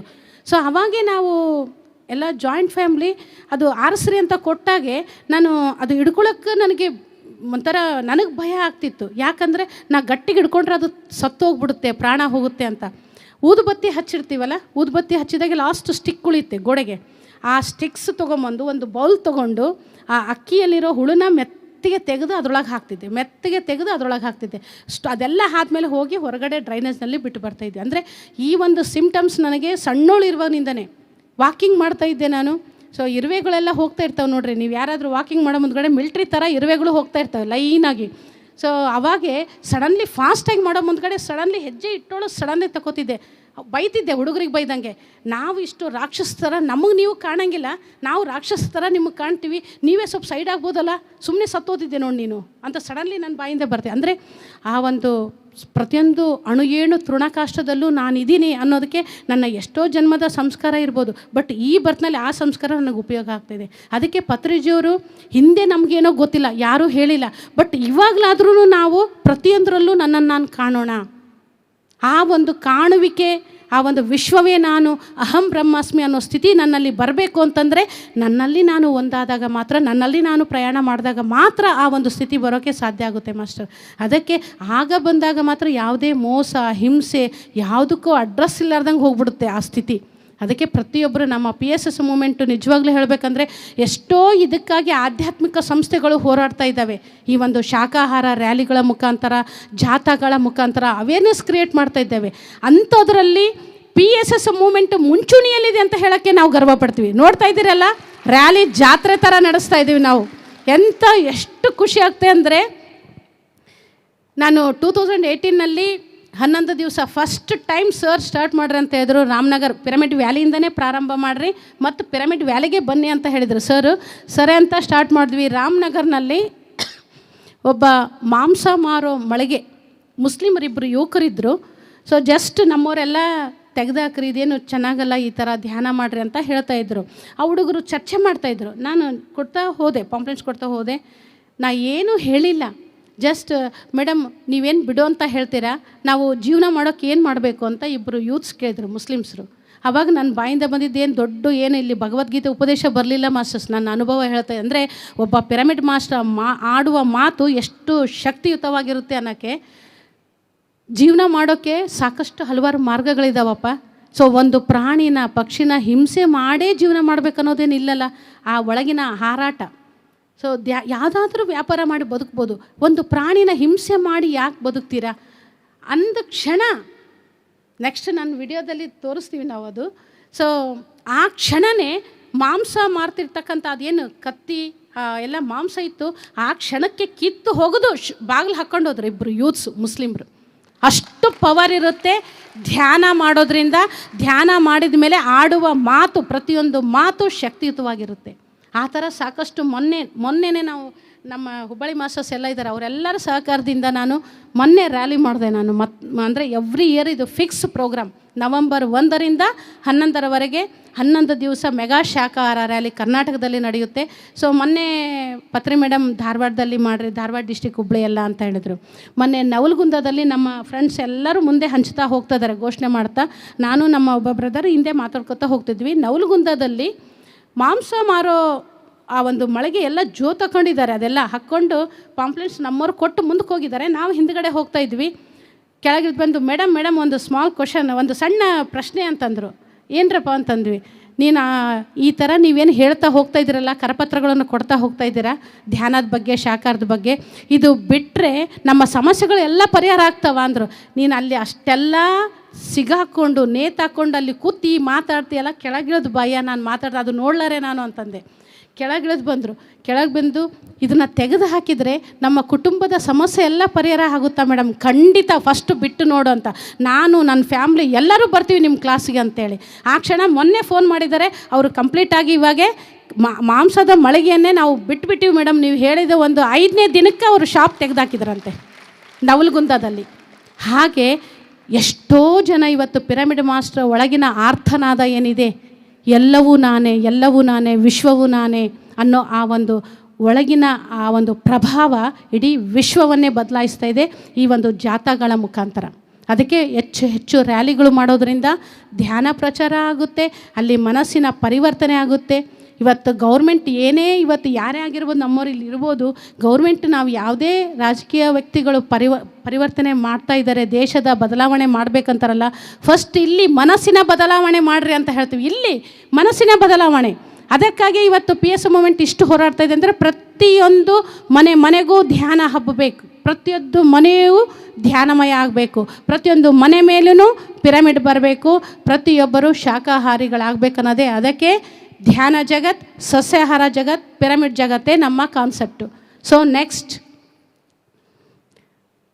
ಪ್ರಕೃತಿಯೊಂದಿಗೆ ಸಹಜೀವನ ಮಾಡುವುದು 9ನೇ ಆದರ್ಶ ಸೂತ್ರ. ಪ್ರಕೃತಿಯೊಂದಿಗೆ ಸಹಜೀವನ, ಅರ್ಥ ಆಯ್ತಾ ಮಾಸ್ಟರ್ಸ್? ಪ್ರಕೃತಿಯೊಂದಿಗೆ ಸಹಜೀವನ ಮಾಡುವುದು ಏನಪ್ಪ ಸರ್ ಹೇಳ್ತಾ ಇದ್ದಾರೆ? ಹೋಗಿ ನೇಚರ್ನ ಕೂಡೋದಾ? ಸಹಜೀವನ, ಪ್ರಕೃತಿಯೊಡನೆ ಅನುಸಂಧಾನ ಮಾಡಿಕೊಳ್ಳಿ ಅಂತ, ಲೀನವಾಗಿ, ಐಕ್ಯವಾಗಿ.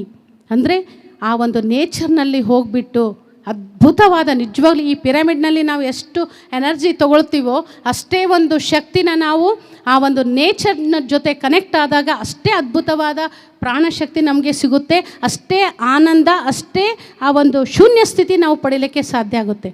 ನಾನು ಸಿರುಗುಪ್ಪದಲ್ಲಿ ಇರೋ ಮುಂದ್ಗಡೆ NCC ಸ್ಟೂಡೆಂಟ್ಸ್ ಕಾಲೇಜ್ನವರು, ಪಾಲಿಟೆಕ್ನಿಕಲ್ ಕಾಲೇಜ್ನವರು ವರ್ಷ ಒಂದು NCC ಕ್ಯಾಂಪ್ ಅಂತ ಮಾಡ್ತಾರೆ. ಅಲ್ಲೆಲ್ಲ ನಮ್ಮ ಕಡೆ ಎಲ್ಲ, ಇಲ್ಲಿ ಹೇಗೋ ಗೊತ್ತಿಲ್ಲ, ನಮ್ಮ ಕಡೆ ಎಲ್ಲ ನದಿಗಳು ಜಾಸ್ತಿ, ಬಳ್ಳಾರಿ ಡಿಸ್ಟಿಕ್ ಆ ಕಡೆ ಎಲ್ಲ ತುಂಬ ನದಿಗಳು. ಅಲ್ಲಿ ನಾನು ಯಾವಾಗಲೂ ಡೇಟ್ ಕೊಟ್ಟಾಗ ಅವ್ರು NCC ಕ್ಯಾಂಪ್ ರೆಡಿ ಮಾಡ್ತಿದ್ರು. 1 ವೀಕು ಬೆಳಗ್ಗೆ 5 ಗಂಟೆಗೆಲ್ಲ 5:15ಗೆಲ್ಲ ಬರ್ತೀವಿ ಮೇಡಮ್ ಅಂತೇಳಿ 6 ಗಂಟೆಗೆಲ್ಲ ಧ್ಯಾನ ಸ್ಟಾರ್ಟು ಸ್ಟೂಡೆಂಟ್ಸ್ಗೆ. ನಾನು ಕಂಪಲ್ಸರಿಯಾಗಿ ನದಿ ತೀರದಲ್ಲಿ ಹುಸುಗಿರುತ್ತಲ್ಲ ಸ್ಯಾಂಡ್ಲ್, ಸೊ ಅಲ್ಲಿ ನೀವು ಅರೇಂಜ್ ಮಾಡ್ರಿ ಅಂತ, ಯಾಕಂದರೆ ಬಿಸಿಲಿರಲ್ಲ, 6 ಗಂಟೆ ಒಳ್ಳೆ ವಾತಾವರಣ. ಸೊ ಹಾಗಾಗಿ ಎವ್ರಿ ಇಯರ್ ನಾನು ಅಲ್ಲಿ ನದಿ ಸರೋವರದ ತೀರದಲ್ಲಿ ನೀವು ಅರೇಂಜ್ ಮಾಡಿಕೊಡ್ತೀರಾ ನನಗೆ, ಆಮೇಲೆ ನಿಮ್ಮ ಪ್ರೋಗ್ರಾಮ್ ಹೆಂಗಾರ ಹಾಗೆ ಮಾಡ್ತಿದ್ರು. ಯಾವ ಥರ ಅಂತಂದರೆ, ಇವಾಗ ನಮಗೆ ಈ ಒಂದು ಪಿರಮಿಡ್ ಟೆಕ್ನಾಲಜಿ ಇದೆಲ್ಲ ಗೊತ್ತಾಗಿದೆ.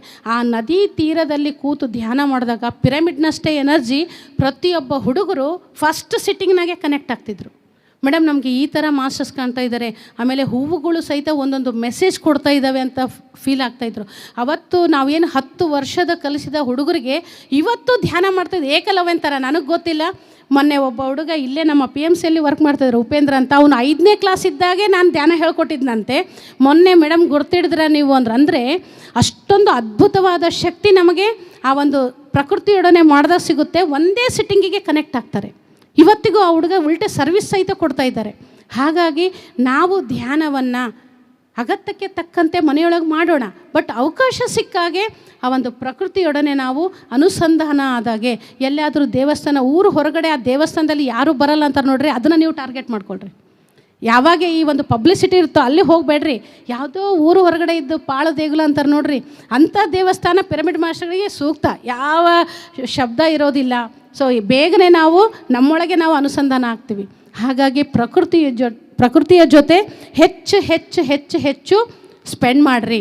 ಅವಾಗೆ ನಾವು ಆ ಒಂದು ನನ್ನಲ್ಲಿ ನಾನುವಿಕೆ ಕಾಣೋದು ಅಲ್ಲಿಂದ ಪ್ರಾರಂಭ ಆಗುತ್ತೆ. ಸೊ ನೆಕ್ಸ್ಟ್ 10ನೇ ಆದರ್ಶ ಸೂತ್ರ, ಪ್ರತ್ಯೇಕವಾದ ವೇಷಧಾರಣೆ ಎನ್ನುವುದು ಇಲ್ಲದಿರುವುದು.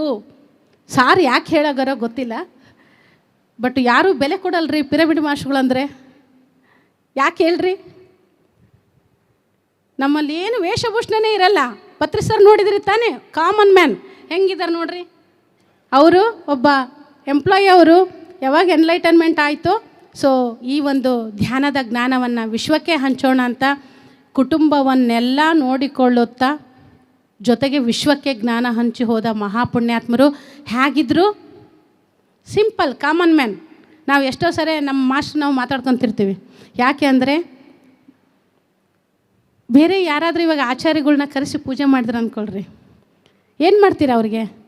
ಅವರು ಬೇಕಾಗಿದ್ದೆಲ್ಲ ಹೇಳಿ ತಂದುಕೊಟ್ಟು ಮತ್ತೆ ಅವರಿಗೆ ದಕ್ಷಿಣೆ ಕೊಟ್ಟು ಶಿರಸಾಷ್ಟಾಂಗ ನಮಸ್ಕಾರ ಮಾಡಿ ಕಳಿಸ್ತೀವಿ. ಅದೇ ಪಿರಮಿಡ್ ಮಾಸ್ಟರ್ ಧ್ಯಾನ ಮಾಡ್ರಯ್ಯ ಅಂತ ಇರೋ ಕೆಲಸ ಬಿಟ್ಟು ಮನೆಗೆ ಹೋಗಿ ಹೇಳಿದರೆ ಏನೋ ಬಂದಾರ, ಸರಿ ರೀ ಮಾಡ್ತೀವಿ ರೀ. ಯಾಕೆ? ಅಟ್ರಾಕ್ಷನ್ ನಮ್ಮಲ್ಲಿ ಇಲ್ಲ. ಬಿಕಾಸ್ ಯಾಕೆ?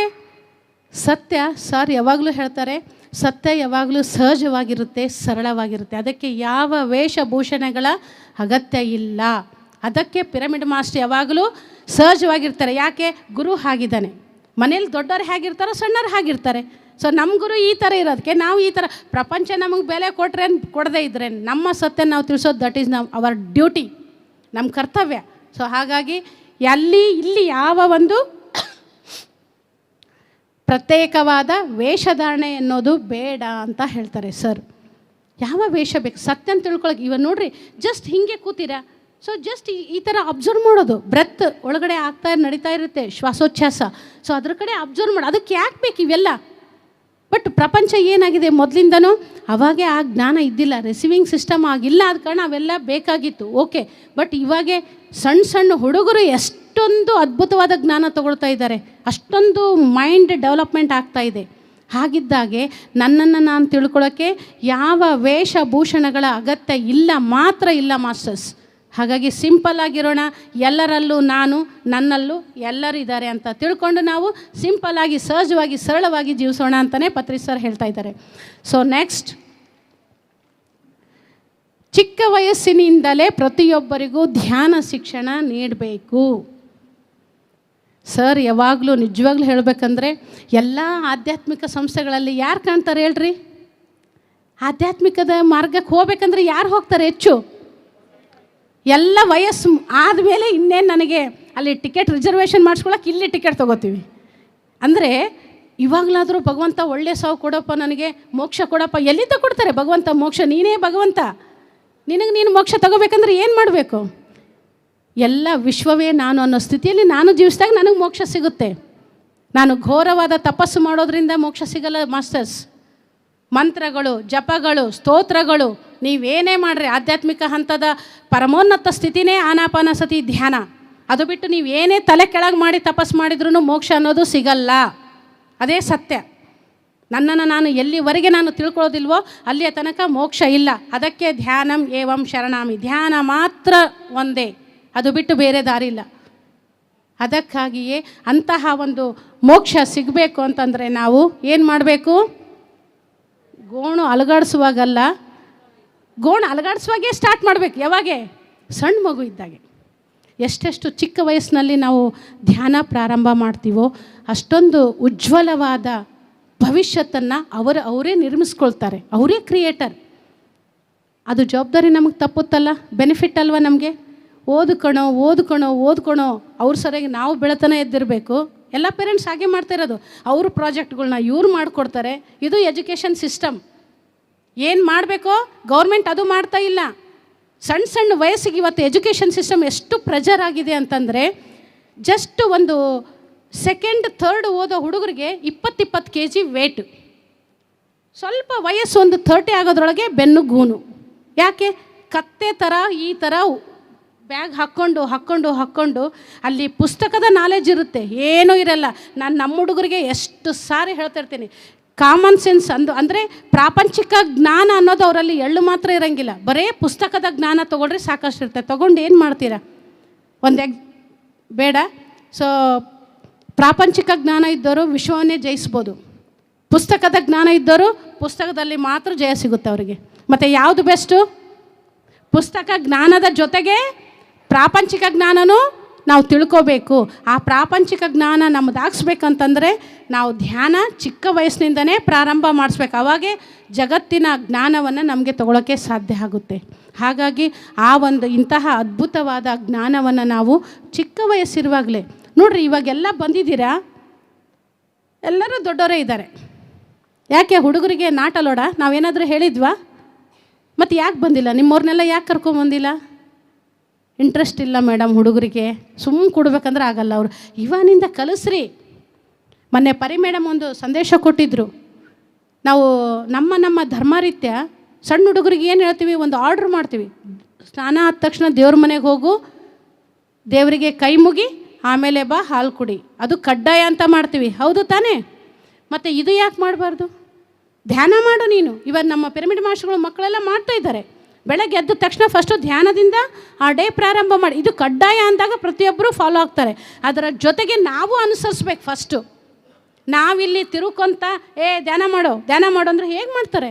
ನಾವಿಲ್ಲಿ ಟಿ ವಿ ನೋಡ್ಕೊತ ಧ್ಯಾನ ಮಾಡೋದು ಹೇಗೆ ಮಾಡ್ತಾರೆ? ನಾವು ಅವ್ರ ಜೊತೆಗೆ ಆ ಸಮಯವನ್ನು ಅವ್ರಿಗಾಗಿ ಇಟ್ಬಿಟ್ಟು ಚಿಕ್ಕ ವಯಸ್ಸಿರುವಾಗಲೇ ಪುಟ ಎಲ್ಲರೂ ಧ್ಯಾನ ಮಾಡೋಣ ಬರ್ರಿ. ನಾ ಎಷ್ಟೋ ಜನಕ್ಕೆ ಹೇಳ್ತೀನಿ, ಸಂಜೆ ಹೊತ್ತು ನೀವು ಕಂಪಲ್ಸರಿ ಒಂದು ಫ್ಯಾಮ್ಲಿ ಗ್ರೂಪ್ ಮೆಡಿಟೇಷನ್ ಮಾಡ್ಕೊಳ್ಳಿ. ಇನ್ನೇನು ನಾವು ಊಟ ಮಾಡಬೇಕು ಅನ್ನೋ ಸಮಯದಲ್ಲಿ ರಾತ್ರಿ ಎಲ್ಲರೂ ಸೇರ್ತೀವಲ್ವ ಯಾರ ಮನೆಗೆ ಅವರು. ಸೊ ಅವಾಗೆ ಇನ್ನೇನು ಊಟ ಮಾಡಬೇಕು ಅನ್ನೋ ಬಿಫೋರ್ ಒಂದು 15 ನಿಮಿಷ ಆಗಲಿ ಮನೆ ಕುಟುಂಬದ ಫ್ಯಾಮಿಲಿ ಮೆಂಬರ್ಸ್ ಎಲ್ಲರೂ ಇರ್ತಾರೆ. ಸೊ ಕೂತ್ಬಿಟ್ಟು ಧ್ಯಾನ ಮಾಡಿ ನೆಕ್ಸ್ಟ್ ಊಟ ಮಾಡಿರಿ. ಮಲ್ಕೊಂಡ್ಮೇಲೆ ಆಮೇಲೆ ಊಟ ಆದಮೇಲೆ ಮಾಡ್ತೀವಿ ಮೇಡಮ್ ನಾವೆಲ್ಲ ನೈಟು. ನಿದ್ದೆ ಬರುತ್ತೆ ಯಾರಿಗವ್ರೆ. ಹುಡುಗರು ಟಯರ್ಡ್ ಆಗಿರ್ತಾರೆ, ಗಂಡ್ಮಕ್ಳು ನಿದ್ದೆ ಹೋಗ್ತಾರೆ. ಬಿಫೋರ್ ಫಸ್ಟ್ ನೀವು ಏನು ಡಿನ್ನರ್ ಮಾಡ್ತೀರಾ ಅವಾಗೆ ಒಂದು ಹಾಫ್ ಆನ್ ಅವರ್ ಆಗಲಿ 15-20 ನಿಮಿಷ ಆಗಲಿ ಎಲ್ಲೂ ಕುಟುಂಬದ ಸದಸ್ಯರು ಕೂತು ಧ್ಯಾನ ಮಾಡಿ ಊಟ ಮಾಡಿರಿ. ಅದು ಒಂದು ಅಭ್ಯಾಸ ಕಡ್ಡಾಯ ಆಗುತ್ತೆ. ಹಾಗಾಗಿ ಸಣ್ಣ ವಯಸ್ಸಿರುವಾಗಲೇ ಧ್ಯಾನ ಪ್ರಾರಂಭ ಮಾಡಿ. ಕಲ್ ಕರೆ ತೋ ಆಜ್ ಕರೆ ತೋ ಪಲ್ ಮೇ ಪ್ರಳಯ ಹೋ ಜಾಯೇಗ. ಯಾವಾಗ ಯಾಕ್ಷಣ ಏನಾಗುತ್ತೋ ಅದೇನೋ ಈಗಲೇ ಪ್ರಾರಂಭ ಮಾಡೋಣ. ಮಾಡಿಸ್ತೀರಾ ಎಲ್ಲರೂ?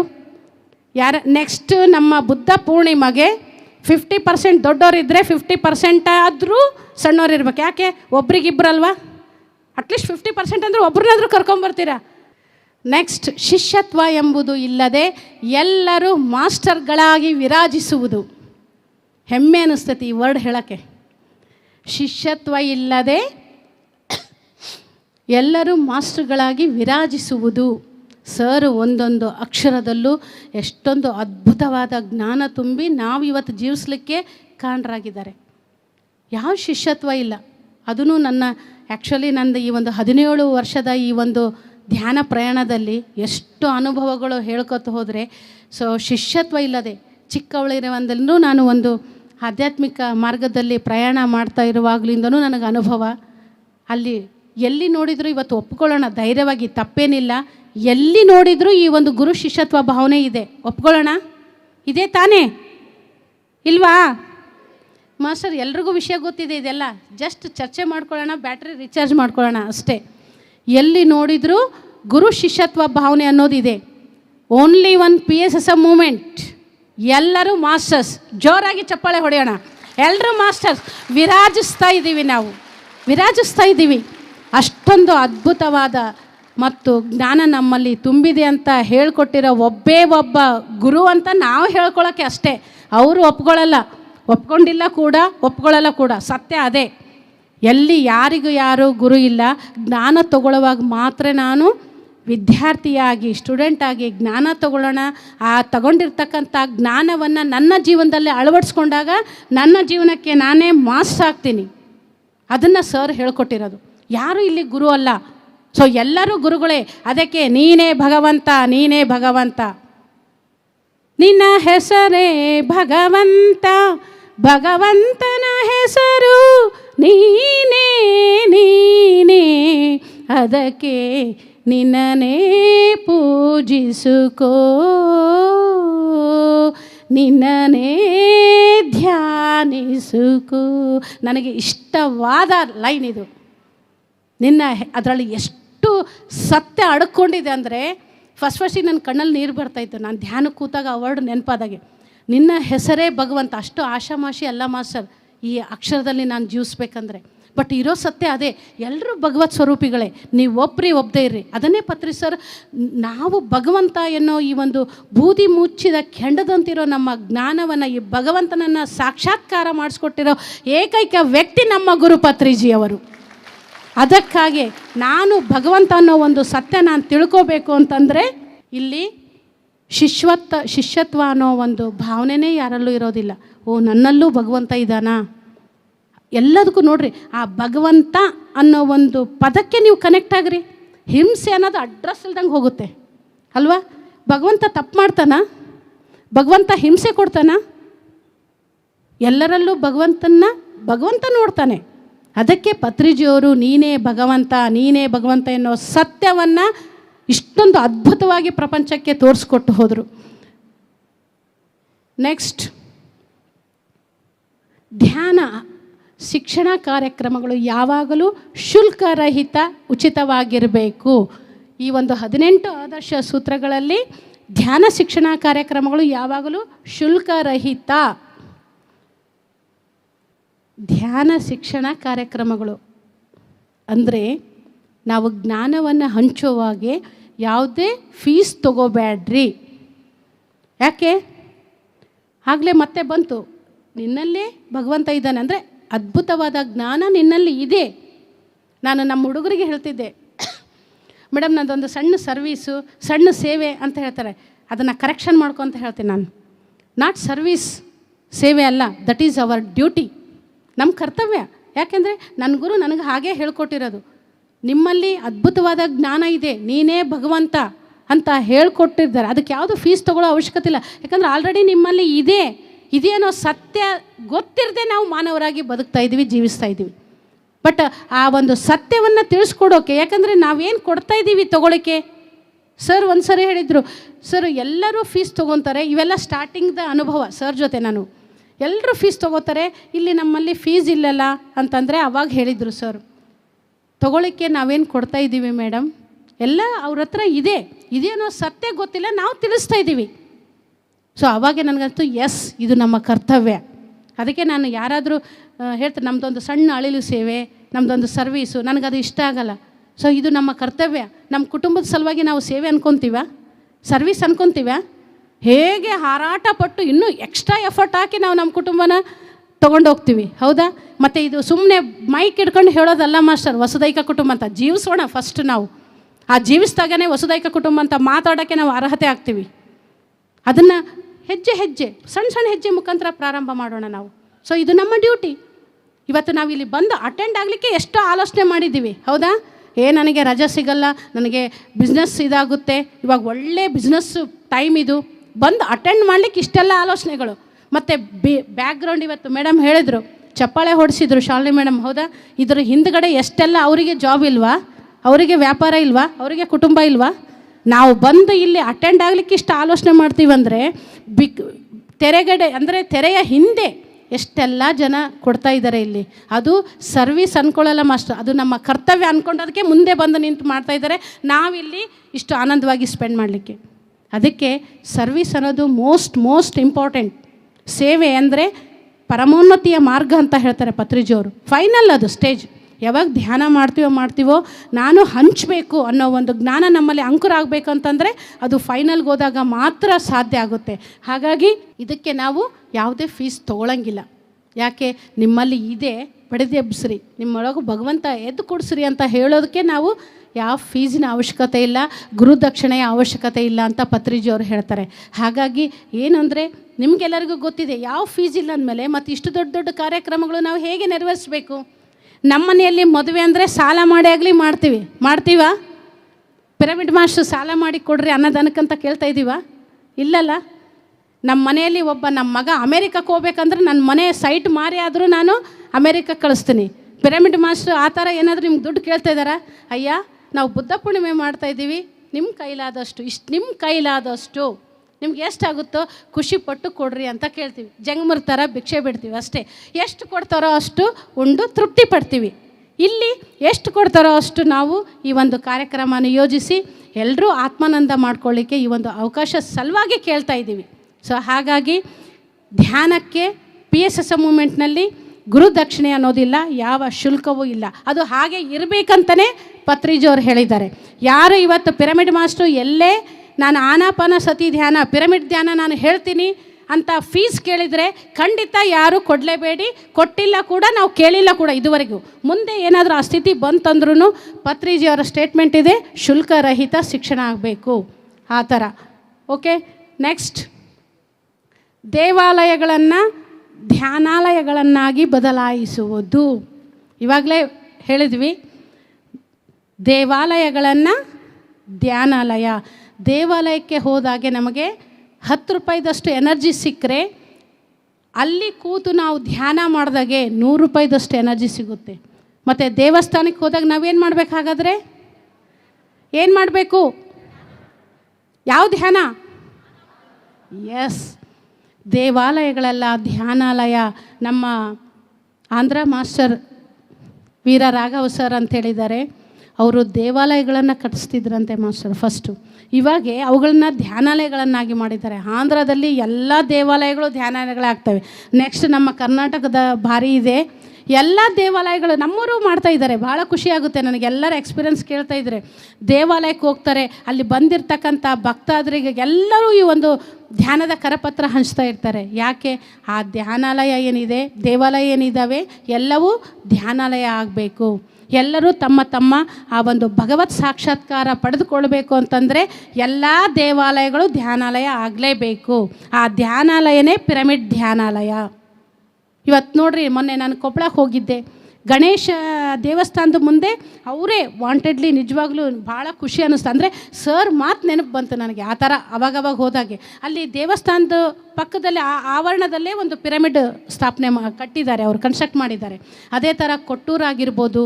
ಸೊ ಈ ಥರ ಒಂದು ಎಲ್ಲೆಲ್ಲಿ ದೇವಸ್ಥಾನ ಇದ್ದಾವೋ ಹೇಗೆ ಜಾಗ ಇರುತ್ತೆ, ಹೌದಾ? ಸ್ವಲ್ಪ ಸಣ್ಣದು ನಮ್ಮ ಧ್ಯಾನ ಮಂದಿರ ಮಾಡ್ಕೊಳ್ತೀವಿ ಅಂದರೆ ಅವರು ಒಂದೇ ಕ್ಷಣಕ್ಕೆ ಒಪ್ಕೊತಾರೆ. ಪ್ರಯತ್ನ ಮಾಡೋಣ ಫಸ್ಟು ನಾವು. ಯಾರೇ ದೇವಾಲಯಗಳಿರಲಿ, ನೆಕ್ಸ್ಟ್ ಟಾರ್ಗೆಟ್ ನಮಗೆಲ್ಲ ಏನು? ಒಂದು ಸಣ್ಣ ಧ್ಯಾನಾಲಯ ಮಾಡೋಣ. ಇವಾಗ ಮನೆ ಮೇಲೆ ಕಟ್ಕೊಂಡ್ರೆ ನಮಗಾಗುತ್ತೆ. ಅದೇ ದೇವಾಲಯದಲ್ಲಿ ನಾವು ಪಿರಮಿಡ್ ನಿರ್ಮಾಣ ಮಾಡಿದಾಗ ಅದು ಆ ಒಂದು ಏರಿಯಾಕ್ಕೆಲ್ಲ ಜ್ಞಾನ ಹಂಚಿದಂಗೆ ಆಗುತ್ತೆ. ಹಾಗಾಗಿ ಯಾರೇ ಮನೆ ಪಕ್ಕದಲ್ಲಿ ಯಾವುದೇ ಏರಿಯಾದಲ್ಲಿ ದೇವಾಲಯ ಇದ್ದರೆ ನೆಕ್ಸ್ಟ್ ನಾವೇನು ಮಾಡಬೇಕು? ಇವಾಗ ಹೋಗಿ ಸರ್ ಒಂದು ಅಲ್ಲಿ ಮ್ಯಾನೇಜ್ಮೆಂಟ್ ಯಾರಿದ್ದಾರೆ, ಹೋಗ್ರಿ ಒಂದು 5-10 ಜನ ಸೇರಿಬಿಟ್ಟು ಇಲ್ಲಿ ಒಂದು ಸಣ್ಣ ಪಿರಮಿಡ್ ಧ್ಯಾನ ಮಂದಿರ ಮಾಡೋಣ. ಸೊ ಆ ಥರ ದೇವಾಲಯಗಳೆಲ್ಲ ಧ್ಯಾನಾಲಯ ಆಗಲೇಬೇಕು, ಆಗುತ್ತೆ ಕೂಡ ಅಂತ ಸರ್ ಒಂದು 18 ಸೂತ್ರಗಳಲ್ಲಿ ಆ ಒಂದು ಸೂತ್ರ ಸಹಿತ ತಿಳಿಸಿದ್ದಾರೆ. ನೆಕ್ಸ್ಟ್, ಅವರ ಸಮಸ್ಯೆಗಳನ್ನು ಅವರೇ ತಮ್ಮ ಸ್ವೀಯ ಧ್ಯಾನ ಶಕ್ತಿಯಿಂದ ಪರಿಹರಿಸಿಕೊಳ್ಳುವುದು. ಅವರ ಸಮಸ್ಯೆಗಳನ್ನು ಅವರೇ ತಮ್ಮ ಸ್ವೀಯ ಧ್ಯಾನ. ಅರ್ಥ ಆಯ್ತಾ ಮಾಸ್ಟರ್? ಇದುವರೆಗೂ ನಾವು ಏನೇ ಸಮಸ್ಯೆ ಬರಲಿ, ಫಸ್ಟ್ ಸ್ಟೆಪ್ ಹೇಳ್ತಾ ಇದ್ವಿ ಡಾಕ್ಟ್ರ್ ಅಂತ. ಅದೂ ಕಡಿಮೆ ಆಗಲಿಲ್ಲ ಅಂದ್ಕೊಳ್ರಿ, ನಮಗೆ ರಿಸಲ್ಟ್ ಸಿಗಲಿಲ್ಲ ಅಂದರೆ ನೆಕ್ಸ್ಟ್ ಎಸ್ ಜ್ಯೋತಿಷ್ಯ ಕಡೆ ವಾಲ್ತೀವಿ ಅಲ್ವಾ? ಅವ್ರೇನು ಹೇಳ್ತಾರೆ? ಆ ಪೂಜೆ ಈ ಪೂಜೆ ಮಾಡಿರಿ ಅಂತ ಹೇಳ್ತಾರೆ. ಅವ್ರದ್ದೇ ಆದ ಜ್ಞಾನ ಹಂಚ್ತಾರೆ.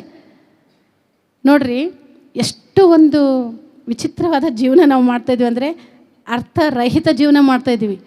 ನಾನು ಅದೇ ಸ್ಥಿತಿಯಾಗಿರೋಳು. ಯಾವಾಗ ಧ್ಯಾನಕ್ಕಾದೆ ನಾನು ಎಲ್ಲೂ ಕೇಳೋಕ್ಕೆ ಅವಕಾಶ ಇಲ್ಲ, ನನಗೆ ನಾನೇ ರಿಯಲೈಸ್ ಆದೆ. ಯಾವಾಗ ನನ್ನ ಸಮಸ್ಯೆ ಪರಿಹಾರ ಆಗಲಿಲ್ಲ ಅಂದರೆ ನೋಡಿರಿ, ಫೈನಲ್ ಭಗವಂತ ಅಂತ ಒಪ್ಕೊತೀವಿ, ದೇವ್ರಂತ ಒಪ್ಕೊತೀವ ತಾನೇ? ಧ್ಯಾನ ಗೊತ್ತಿರೋದಕ್ಕಿಂತ ಮುಂಚಿತವಾಗಿ ನಮಗೆ ಫೈನಲ್ ಯಾರು? ದೇವರು, ಹೌದಾ? ನಮ್ಮ ಸಮಸ್ಯೆ ಪರಿಹಾರ ಆಗದೇ ಇದ್ದಾಗ ಆ ದೇವ್ರನ್ನ ಸಹಿತ ಪಟಾಯಿಸ್ತೀವಿ. ಮಾಡಿದ್ದೀವಿ ತಾನೇ ಎಲ್ಲರೂ? ಅರ್ಥ ಆಗಲಿಲ್ಲ? ನಮ್ಮ ಸಮಸ್ಯೆ ಏನೇ ಇದ್ದಾಗ 41 ದಿನ ರಾಘವೇಂದ್ರ ಸ್ವಾಮಿಯನ್ನು ಪೂಜೆ ಮಾಡ್ರಿ ನೀವು ಅಂತ ಹೇಳ್ತಾರೆ. ಆ 41 ದಿವಸ ನಮಗೆ ರಿಸಲ್ಟ್ ಸಿಗಲಿಲ್ಲ ಅಂದ್ಕೊಳ್ರಿ, ಇನ್ನೊಬ್ಬರು ಹೇಳ್ತಾರೆ ವೆಂಕಟರಮಣನ ಫೋಟೋ ಇಟ್ಟು ಮಾಡಿರಿ. ನೋಡಿರಿ, ದೇವರು ಭಗವಂತ ಅಂತ ಪೂಜೆ ಮಾಡ್ತಿರೋ ನಾವು ನಮ್ಮ ಸಮಸ್ಯೆ ಕ್ಲಿಯರ್ ಆಗಲಿಲ್ಲ ಅಂದ್ರೆ ಭಗವಂತನನ್ನೇ ಟ್ರಾನ್ಸ್ಫರ್ ಮಾಡ್ತಾಯಿದ್ದೀವಿ. ಎಷ್ಟು ಮೂಢ ಭಕ್ತಿ, ಮೂಢ ಜೀವನದಲ್ಲಿದ್ವಿ ನಾವು. ಹಾಗೆ ಧ್ಯಾನ ಅನ್ನೋದು ಇಲ್ಲಿ ಸರ್ ಏನು ಹೇಳ್ತಾರೆ ಅಂದರೆ, ನೀನೇ ಭಗವಂತ ಆದ ಕಾರಣ ನೀನೇ ಸ್ವೀಯ ಧ್ಯಾನದಿಂದ, ಅಂದರೆ ನಿನ್ನನ್ನು ನೀನೇ ಹೀಲ್ ಮಾಡ್ಕೊಳ್ಳೋಷ್ಟು ಶಕ್ತಿ ಜ್ಞಾನ ನಿನ್ನಲ್ಲಿದೆ. ಯಾರನ್ನು ಉದ್ಧರಿಸಲು ಸಾಧ್ಯನೇ ಇಲ್ಲ. ಅದೇ ಭಗವದ್ಗೀತೆಯ ಒಂದು ಮೆಸೇಜ್ ಏನಂದರೆ, ಉದ್ಧರೇಧಾತ್ಮನಾತ್ಮಾನಾಂ, ನಮ್ಮನ್ನು ನಾವೇ ಉದ್ಧರಿಸಿಕೊಳ್ಳಬೇಕು. ಅದನ್ನೇ ಇವತ್ತು ಪತ್ರಿಜಿಯವರು ಸಾರಿ ಕೊಟ್ಟಿರೋ ಸಂದೇಶ ಅದೇ, ಸ್ವೀಯ ಧ್ಯಾನ. ನನ್ನನ್ನು ನಾನು ಧ್ಯಾನದ ಮುಖಾಂತರ ನನ್ನನ್ನು ನಾನು ಉದ್ಧರಿಸಿಕೊಳ್ಳುವುದು. ಅಂದರೆ ಅಲ್ಲಿರೋ ನಮ್ಮ ಜೀವನದಲ್ಲಿರೋ ಎಲ್ಲ ಸಮಸ್ಯೆಗಳು ಬರ್ತವೆ. ಯಾರನ್ನು ಹೀಲ್ ಮಾಡೋಕ್ಕೆ ಸಾಧ್ಯನೇ ಇಲ್ಲ, ಉದ್ಧಾರ ಮಾಡೋಕ್ಕೆ ಸಾಧ್ಯನೇ ಇಲ್ಲ. ಅದು ಮಾಡ್ತಾರೆ ಅಂದರೆ ನಮ್ಮ ಭ್ರಮೆ ಮಾತ್ರ. ಹಾಗಾಗಿ ನಮಗೆ ನಾವು ಶರಣಾಗತಿ ಆಗೋಣ. ಯಾವ ಹೀಲಿಂಗು ಏನು ಕೆಲಸ ಮಾಡಲ್ಲ, ನಮ್ಮನ್ನು ನಾವು ಹೀಲ್ ಮಾಡ್ಕೋಬೇಕು. ಅಷ್ಟು ಶಕ್ತಿ ನಮ್ಮಲ್ಲಿ ಇದೆ. ಅದಕ್ಕೆ ಆ ಒಂದು ಸ್ವೀಯ ಧ್ಯಾನದಿಂದ ಆ ಶಕ್ತಿಯಿಂದ ಮಾತ್ರ ಪರಿಹರಿಸ್ಕೊಳ್ಳೋಕ್ಕೆ ನಮಗೆ ಸಾಧ್ಯ ಆಗುತ್ತೆ. ನೋಡಿರಿ, ಎಷ್ಟೋ ಪೂಜೆ ಮಾಡ್ತಿರ್ತೀವಿ, ಆವಾಗ ಸ್ವಲ್ಪ ಸಮಾಧಾನ ಸಿಗುತ್ತೆ, ಮತ್ತೆ ನಮಗೆ ಸಮಸ್ಯೆ ಮರುಕಳಿಸುತ್ತೆ. ಯಾಕೆ? ಆ ಸ್ವೀಯ ಧ್ಯಾನ ಇಲ್ಲದೆ ಆದ ಕಾರಣ.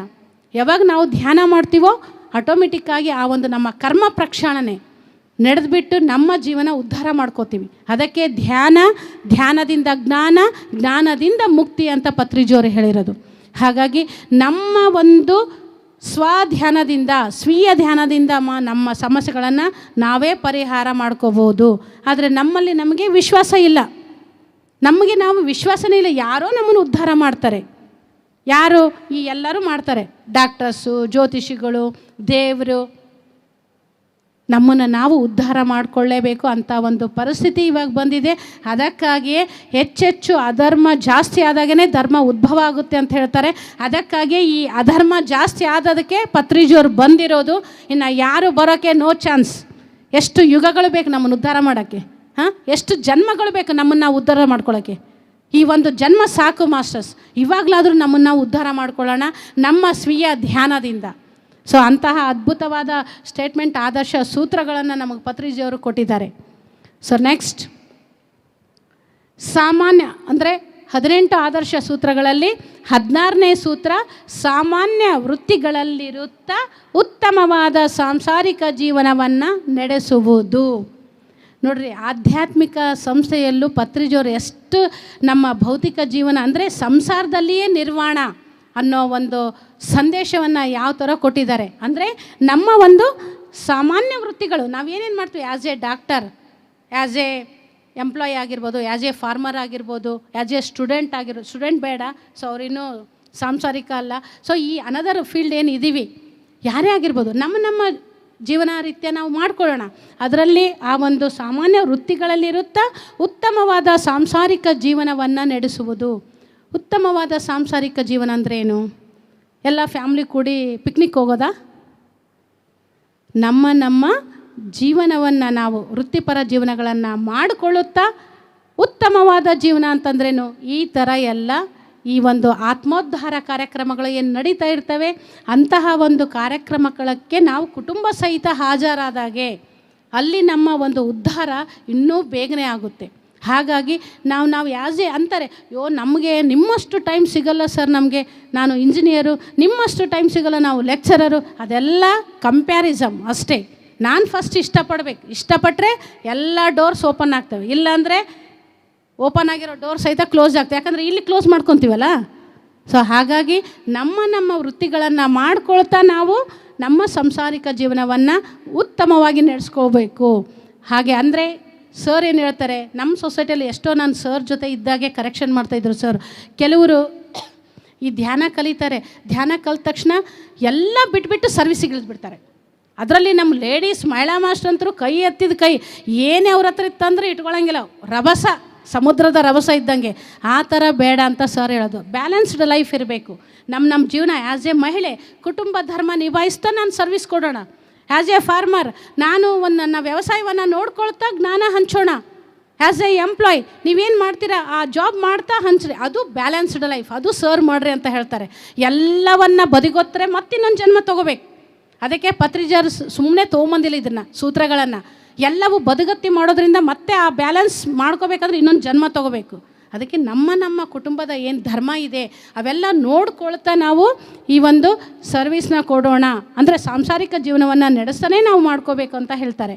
ಸೊ ನೆಕ್ಸ್ಟ್ 18 ಸೂತ್ರಗಳಲ್ಲಿ ನೆಕ್ಸ್ಟ್ ಇರೋದು ನಮಗೆ 17ನೇ ಸೂತ್ರ, ಪ್ರತಿ ಪಟ್ಟಣದಲ್ಲಿಯೂ ಪ್ರತಿ ಗ್ರಾಮದಲ್ಲಿಯೂ ಪಿರಮಿಡ್ ಧ್ಯಾನ ಕೇಂದ್ರಗಳನ್ನು ಸ್ಥಾಪಿಸುವುದು. ಆಗಲೇ ಹೇಳಿದ್ವಿ ನಮ್ಮದು ಪಿರಮಿಡ್ ಜಗತ್ತು ಅಂತ. ಪಿರಮಿಡ್ ಜಗತ್ತಂದಾಗೆ ಪ್ರತಿ ಹಳ್ಳಿಯಲ್ಲಿಯೂ ಪ್ರತಿ ಪಟ್ಟಣದಲ್ಲಿಯೂ ಪಿರಮಿಡ್ಗಳ ನಿರ್ಮಾಣ ಆಗಬೇಕು. ಅದಕ್ಕಾಗಿ ಇವತ್ತು ನಾವು ಮೊನ್ನೆ ಟ್ರಸ್ಟ್ ಒಂದು ರಿಜಿಸ್ಟ್ರೇಷನ್ ಆಗಿದೆ, ಪತ್ರಿಜಿ ವೆಜಿಟೇರಿಯನ್ ಮೂಮೆಂಟ್ ಅಂತ, ಸೆಪ್ಟೆಂಬರ್ 15ರಂದು. ಆ ಟ್ರಸ್ಟ್ ಯಾಕೆ ಅಂದರೆ ಸರ್ ಸಂಕಲ್ಪನ ನಾವು ಕಾನೂನಿನ ಕಡೆಗೆ ತೆಗೆದುಕೊಂಡು ಹೋಗ್ಬೇಕನ್ನೋದೇ ನನ್ನ ಹಂಬಲ್. ಸೊ ಅದಕ್ಕಾಗಿ ನಾನು ಆ ಟ್ರಸ್ಟ್ನ ರಿಜಿಸ್ಟ್ರೇಷನ್ ಮಾಡ್ಕೊಂಡಿದ್ದ ಕಾರಣ ಅಂದರೆ ಪ್ರತಿಯೊಂದು ಪಟ್ಟಣದಲ್ಲಿಯೂ ಗ್ರಾಮದಲ್ಲಿಯೂ ಹೇಗೆ ಇವತ್ತು ನೀವೇ ನಾನು ಹೇಳಿದೆ ಪ್ರತಿಯೊಬ್ಬರು ಮನೆ ಮೇಲೂ ಪಿರಮಿಡ್ ಬರಬೇಕು ಅಂತೇಳಿ ಸ್ವಲ್ಪ ಆಲೋಚನೆ ಮಾಡ್ತಾರೆ ಅಲ್ವಾ. ಅದೇ ಒಂದು ವರ್ಷ 1-2 ತೊಲೆ ಬಂಗಾರ ತೊಗೋಬೇಕು ಫಿಕ್ಸ್ ಇಟ್ಟಿರ್ತಾರೆ ಲೇಡೀಸ್, ವರ್ಷ ಒಂದು ಸೈಟ್ ತೊಗೋಬೇಕು ಫಿಕ್ಸ್ ಇಟ್ಟಿರ್ತಾರೆ ಗಂಡ್ಮಕ್ಳು. ಅಂದರೆ ಅವರವರ ಒಂದು ಇನ್ಕಮ್ ಆಧಾರವಾಗಿ ಅದೇ ಪ್ರತಿಯೊಂದು ಮನೆ ಮೇಲೂ ನಮ್ಮ ಮನೆ ಐತಪ್ಪ. ಇವತ್ತು ಪತ್ರಿಜಿಯವ್ರು ಹೇಳ್ತಾರೆ, ಇಂಥ ಬಂದಂಥ ಮಾಸ್ಟರ್ಗಳು ಎಲ್ಲ ಹೇಳ್ತಿದ್ದಾರೆ ಒಂದು ಪಿರಮಿಡ್ ಕಟ್ಟಬೇಕಂತ ಒಂದು ಕ್ಷಣ ಯಾರಾದರೂ ಅನ್ಕೊಂಡಿರಿ ಇವಾಗ? ಓಹ್ ಗ್ರೇಟ್, ಗ್ರ್ಯಾಂಡ್ ಚಪ್ಪಾಳೆ ಜೋರಾಗಿ, ಥ್ಯಾಂಕ್ ಯು ಮಾಸ್ಟರ್ಸ್. ಆ ಥರ ಇರಬೇಕು. ನಾನು ಈ ವರ್ಷ ನನ್ನ ಮನೆಯಲ್ಲಿ ಒಂದು ಪಿರಮಿಡ್ ಕಟ್ಟೋಣ, ನಾನು ಸೈಟ್ ತೊಗೋಬೇಕು, ಬಂಗಾರ ತೊಗೋಬೇಕು, ಅದ್ರ ಜೊತೆಗೆ ಇದನ್ನು ಒಂದು ಮಾಡೋಣ ಅಂತ ದೃಢ ನಿರ್ಮಾಣ ಯಾಕೆ ತೊಗೋಬಾರ್ದು? ಸೊ ಪ್ರತಿಯೊಂದು ಮನೆ ಮೇಲೂ ಪ್ರತಿಯೊಂದು ಗ್ರಾಮದಲ್ಲಿನೂ ಮನೆ ಮೇಲೆ ನನ್ನ ಸ್ವ ಆಲೋಚನೆ ಅಲ್ವಾ. ಸೊ ಪ್ರತಿಯೊಂದು ಗ್ರಾಮ ಅಂದಾಗೆ ನಾವು ಕಾನೂನಿನ ಕಡೆ ಹೋಗಬೇಕು. ಯಾಕೆ ಕಾನೂನು ನಮ್ಮ ಜೊತೆನೇ ಇದೆ ಮಾಸ್ಟರ್ಸ್, ಹೋಗೋ ದಾರಿ ನಮಗೆ ಗೊತ್ತಿಲ್ಲ ಅಷ್ಟೇ. ಕಾನೂನು ಯಾಕೆ ಇವಾಗ ಊರಿಗೊಂದು ಶಾಲೆ ನಿರ್ಮಾಣ ಆಗಿಲ್ವಾ? ಆಗಿದೆ ತಾನೇ. ಊರಿಗೊಂದು ಸರ್ಕಾರಿ ಶಾಲೆ ಇದೆ ತಾನೇ. ಊರಿಗೊಂದು ನೀರಿನ ಟ್ಯಾಂಕ್ ಅಂತ ಮಾಡ್ತಾರೆ, ಇದೆ ತಾನೇ. ಇವೆಲ್ಲವೂ ಗೌರ್ಮೆಂಟ್ ಕಡ್ಡಾಯ ಅಂತ ಮಾಡ್ತಾಯಿದೆ. ಹಾಗೆ ನಮ್ಮ ಗುರಿ ಹೇಗಿರಬೇಕು? ಪ್ರತಿಯೊಂದು ಗ್ರಾಮದಲ್ಲೂ ಒಂದು ಕಾನೂನಿನ ಅಂದರೆ ಗೌರ್ಮೆಂಟ್ ಸರ್ಕಾರದ ಒಂದು ಪಿರಮಿಡ್ ಧ್ಯಾನ ಮಂದಿರ ಇರಬೇಕು. ಅದು ನಮ್ಮ ಗುರಿಯಾಗಿರಬೇಕು. ಅದೇ ಪ್ರತಿಯೊಂದು ಗ್ರಾಮದಲ್ಲೂ ಇವತ್ತು ಪಿರಮಿಡ್ಗಳ ನಿರ್ಮಾಣ ಅಂತಂದರೆ ಅಲ್ಲಿಯ ತನಕ ನಮ್ಮ ಹೋರಾಟ ಇರಬೇಕು. ಅದಕ್ಕೆ ಪತ್ರಿಜಿ ವೆಜಿಟೇರಿಯನ್ ಮೂಮೆಂಟು ಟ್ರಸ್ಟ್ ಪ್ರಾರಂಭ ಆಗಿರೋದು. ಸೊ ಯಾವ ಥರ ಕಡ್ಡಾಯ ಆಗಬೇಕದು, ಅಲ್ಲಿಯ ತನಕ ನಾವು ಹೋರಾಡಬೇಕು, ಅಲ್ಲಿಯ ತನಕ ಕರಪತ್ರಗಳನ್ನು ಹಂಚಬೇಕು, ಅಲ್ಲಿಯ ತನಕ ಜ್ಞಾನ ಹಂಚಬೇಕು. ಹಾಗೆ ಪ್ರತಿಯೊಂದು ಗ್ರಾಮಗಳಲ್ಲೂ ಮನೆ ಮೇಲೂ ಪಿರಮಿಡ್ ಬಂದಾಗೆ ಅವಾಗೆ ಈ ಭುವಿ ದಿವಿಯಾಗಲಿಕ್ಕೆ ಬೇರೆ ದಾರಿನೇ ಇಲ್ಲ. ಆ ಕ್ಷಣವೇ ದಿವಿಯಾಗುತ್ತೆ ಅನ್ನೋದಕ್ಕೆ ಸಂಶಯನೇ ಇಲ್ಲ. ಪ್ರತಿಯೊಬ್ಬರು ಧ್ಯಾನಿಗಳು, ಪ್ರತಿಯೊಬ್ಬರು ಮನೆ ಮೇಲೂ ಪಿರಮಿಡ್ಗಳು, ಪ್ರತಿಯೊಂದು ಗ್ರಾಮದಲ್ಲೂ ಪಿರಮಿಡ್ ಅಂದಾಗೆ 2011ನಲ್ಲಿ ಸರ್ ನಾವು ಬೀದರ್ನಲ್ಲಿ ಬೀದರ್ ಪ್ರೋಗ್ರಾಮ್ಗೆ ಹೋಗಿದ್ವಿ. ರಾತ್ರಿ 12:30 ಆಗಿತ್ತು. ಮಾತಾಡ್ತಾ ಕೂತಾಗೆ ಸರ್ ಅಂದರೆ ಶರಣರು, ಹಿರಿಯರು, ಗುರುಗಳು ತಮಾಷೆಯಾಗಿ ಮಾತಾಡ್ತಿರ್ತಾರೆ. ಆ ತಮಾಷೆಯಲ್ಲಿ ಎಷ್ಟು ಒಂದು ಅದ್ಭುತವಾದ ಸಂದೇಶ ಇರುತ್ತೆ ಅಂದರೆ ಮಾತಾಡ್ತಾ ಕೂತಾಗೆ ಬೀದರ್ನಲ್ಲಿ ಸರು ನೆಕ್ಸ್ಟು ಮೇಡಮ್ ಪ್ರತಿಯೊಂದು ಬಸ್ ಸ್ಟ್ಯಾಂಡ್ನಲ್ಲೂ ಪಿರಮಿಡ್ ಬರುತ್ತೆ, ರೈಲ್ವೆ ಸ್ಟೇಷನ್ದಾಗೂ ಪಿರಮಿಡ್ ಬರುತ್ತೆ, ಏರ್ಪೋರ್ಟ್ನಲ್ಲೂ ಪಿರಮಿಡ್ ಬರುತ್ತೆ. ಯಾಕೆ ಅಂದರೆ ಬಸ್ ಲೇಟ್ ಇರುತ್ತೆ, ಹೋಗೋದು ಧ್ಯಾನ ಮಾಡೋದು ಕೊಡೋದು. ಟ್ರೈನ್ ಲೇಟ್ ಇರುತ್ತೆ, ಸುಮ್ಮನೆ ತಲೆ ಕೆಡ್ಸ್ಕೊಳ್ಳೋ ಬದಲು ಪಿರಮಿಡ್ನಾಗ ಹೋಗೋದು. ಅಂದರೆ ಆ ಥರ ಒಂದು ಪಿರಮಿಡ್ಗಳು ಬರ್ತಂಥ 10 ವರ್ಷದ ಕೆಳಗಡೆ ಸರ್ ಹೇಳಿದ ಮಾತು ಇವತ್ತು ನಾವು ನೋಡ್ತಾ ಇದ್ದೀವಿ. ಗೌರ್ಮೆಂಟ್ ನಮ್ಮ ಕಡೆ ಬರ್ತಾಯಿದೆ ಪಿರಮಿಡ್ ಕನ್ಸ್ಟ್ರಕ್ಷನ್ ಮಾಡಿಕೊಡ್ರಿ ಅಂತ. ಚೆನ್ನೈದಲ್ಲಿ ಮೇಯರ್ ನಮ್ಮ ವೆಬ್ಸೈಟ್ ಮುಖಾಂತರ ನೋಡಿಬಿಟ್ಟು ಚೆನ್ನೈ ಮೇಯರು ನಮಗೆ ಇಲ್ಲಿ ಪಬ್ಲಿಕ್ ಪ್ಲೇಸ್ ಎಷ್ಟಿದ್ದಾವೆ ಅಷ್ಟು ಪಿರಮಿಡ್ಗಳನ್ನ ಕಟ್ಕೊಡ್ರಿ ಅಂತ 2-3 ಪಿರಮಿಡ್ಗಳು ಸಹಿತ ಆಗಿದ್ದು ಉಂಟು. ಅದೇ ಥರನೇ ಇವತ್ತು ಗೌರ್ಮೆಂಟ್ ನಮ್ಮ ಕರ್ನಾಟಕದಲ್ಲೂ ಸಹಿತ ಸಾಕಷ್ಟು ಈ ಒಂದು ನಮ್ಮ ಪಿರಮಿಡ್ ಮಾಸ್ಟರ್ಗಳು ಗೌರ್ಮೆಂಟ್ ಹತ್ರ ಮಾತಾಡಿಬಿಟ್ಟು ಈ ಪಿರಮಿಡ್ಗಳನ್ನು ನಿರ್ಮಾಣ ಮಾಡ್ತಾ ಇದ್ದಾರೆ. ಅದೇ ಥರ ಪತ್ರಿಜಿಯವರೇನು ಹೇಳಿದ್ದಾರೆ, ಪ್ರತಿ ಗ್ರಾಮದಲ್ಲಿನೂ ಪಿರಮಿಡ್ ಬರಬೇಕು ಅನ್ನೋ ಒಂದು ಟಾರ್ಗೆಟ್ ನಾವು ಇಟ್ಕೋಬೇಕು. ರೆಡಿನಾ ಮಾಸ್ಟರ್ಸ್? ಪಿರಮಿಡ್ ಬರಲಿನಾ? ರೆಡಿ? Thank you. ಅಲ್ಲಿಯ ತನಕ ಸುಮ್ಮನೆ ಕೈ ಎತ್ತಿ ಚಪ್ಪಾಳೆ ಹೊಡೆದಂಗೆಲ್ಲ ಮುಂದೆ ಹೊರಗೆ ಹೆಜ್ಜಿಟ್ಟ ಮೇಲೆ ನಿಮ್ಮ ಟಾರ್ಗೆಟ್ ಸ್ಟಾರ್ಟ್ ಮಾಡ್ಕೋಬೇಕು. Thank you. So next last 18ನೆಯ ಅದ್ಭುತವಾದ ನಮ್ಮ PSSMನ 18 ಆದರ್ಶ ಸೂತ್ರಗಳನ್ನು ಪತ್ರಿಜಿಯವರೇನು ಕೊಟ್ಟಿದ್ದಾರೆ. ಲಾಸ್ಟ್ ಒನ್ ಚೆನ್ನಾಗಿ ನೋಡ್ಕೊಳ್ರಿ. Last one best one.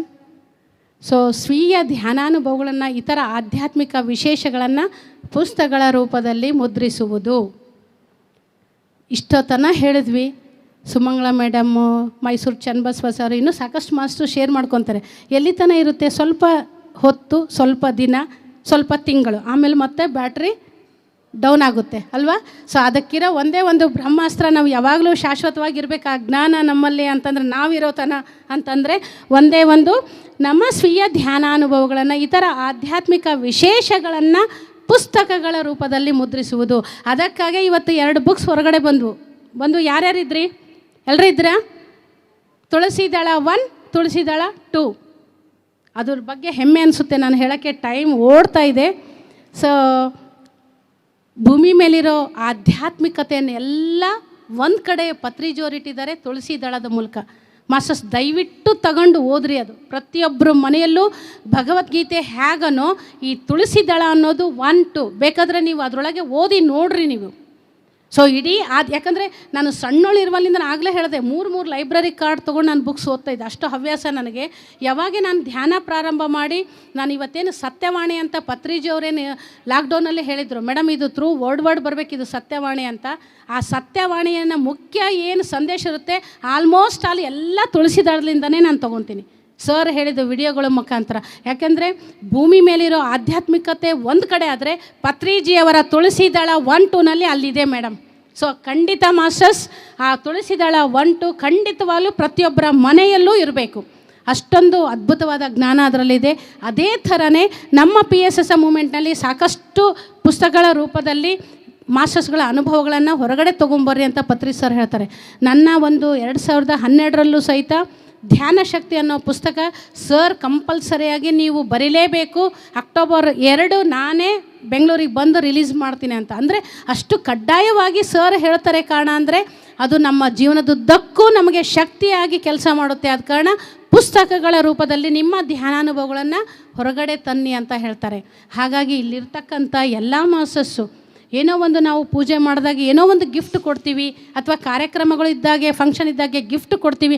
ಸಣ್ಣ ಒಂದು ಧ್ಯಾನ ತಂಬೂಲ ಅಂತ ಬರುತ್ತೆ, 5 ರೂಪಾಯಿ ಏನು 10 ರೂಪಾಯಿ ಇರಬೇಕಷ್ಟೇ. ಅಂಥ ಒಂದು ಸಣ್ಣ ಬುಕ್ ಮಾಡಿರಿ. ಏನೋ ಒಂದು 1000 ಗಟ್ಟಲೆ ರೂಪಾಯಿ 100 ಗಟ್ಟಲೆ ಇಟ್ಟು ಪುಸ್ತಕ ಪ್ರಿಂಟ್ ಮಾಡಬೇಕಂತಲ್ಲ. ನನ್ನ ಹೆಸರು ನೇಮು, ನಾನು ಇಷ್ಟನೇ ಇಸ್ವಿಯಿಂದ ಧ್ಯಾನ ಪ್ರಾರಂಭ ಮಾಡಿದೆ, ನನ್ನಲ್ಲಿರೋ ಇಷ್ಟು ಸಮಸ್ಯೆ ಬಗೆಹರಿತು, ಕ್ಲಿಯರ್ ಆಯಿತು. ಫ್ರೆಂಡ್ಸ್ ನೀವೂ ಧ್ಯಾನ ಮಾಡಿ. ಇಷ್ಟೇ ಒಂದು 4 ಪೇಜು, ಒಂದು 5 ರೂಪಾಯಿ ಬೀಳ್ಬೋದು ಪ್ರಿಂಟ್ ಮಾಡಿಸಿದ್ರೆ. ಪುಸ್ತಕ ಅಂದರೆ ಇಷ್ಟು ದಪ್ಪನ ಪುಸ್ತಕ ಅಂತ ಹೆದರ್ಕೋಬೇಡ್ರಿ. ನಿಮ್ಮ ಅನುಭವ ಶಾರ್ಟಾಗಿ ಆ ಥರ ಒಂದು ನಿಮ್ಮ ಅನುಭವಗಳನ್ನು ಪುಸ್ತಕ ರೂಪದಲ್ಲಿ ತೆಗೆದುಕೊಂಡು ಬನ್ನಿ ಅಂತ ಸರ್ ಯಾವಾಗಲೂ ಹೇಳ್ತಾ ಇರ್ತಾರೆ. ನಮ್ಮ PS ಮೂಮೆಂಟ್ನಲ್ಲಿ ಅದರ ಜೊತೆಗೆ ಪಿರಮಿಡ್ ಧ್ಯಾನ ಅಂದರೆ ಎಲ್ಲ ಜ್ಞಾನಗಳ ಸಮ್ಮಿಲನ.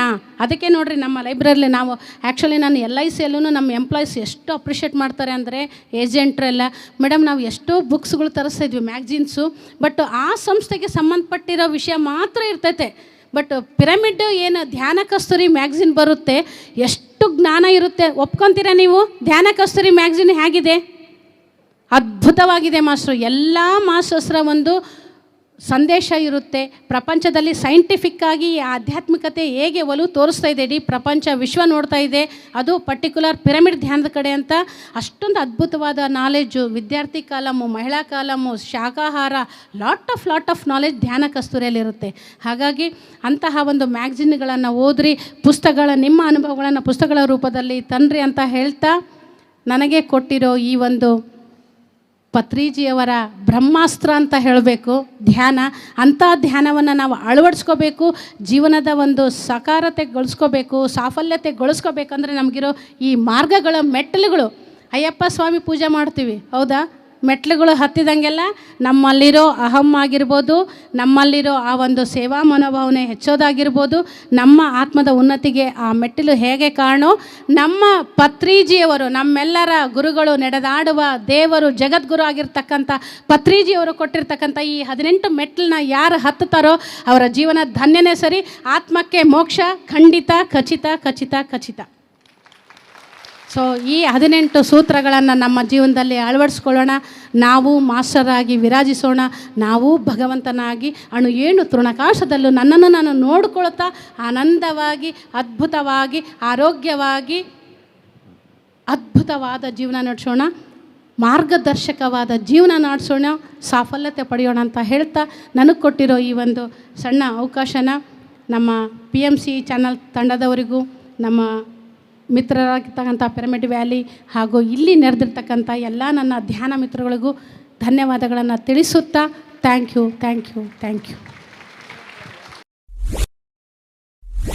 Hi masters, Patriji vegetarian channel ನೋಡಿ, ಲೈಕ್ ಮಾಡಿ, ಶೇರ್ ಮಾಡಿ, ಸಬ್ಸ್ಕ್ರೈಬ್ ಮಾಡಿ ಹಾಗೂ ಮಾಡಿಸಿ ಬೆಲ್ ಬಟನ್ ಕ್ಲಿಕ್ ಮಾಡಿ. Thank you.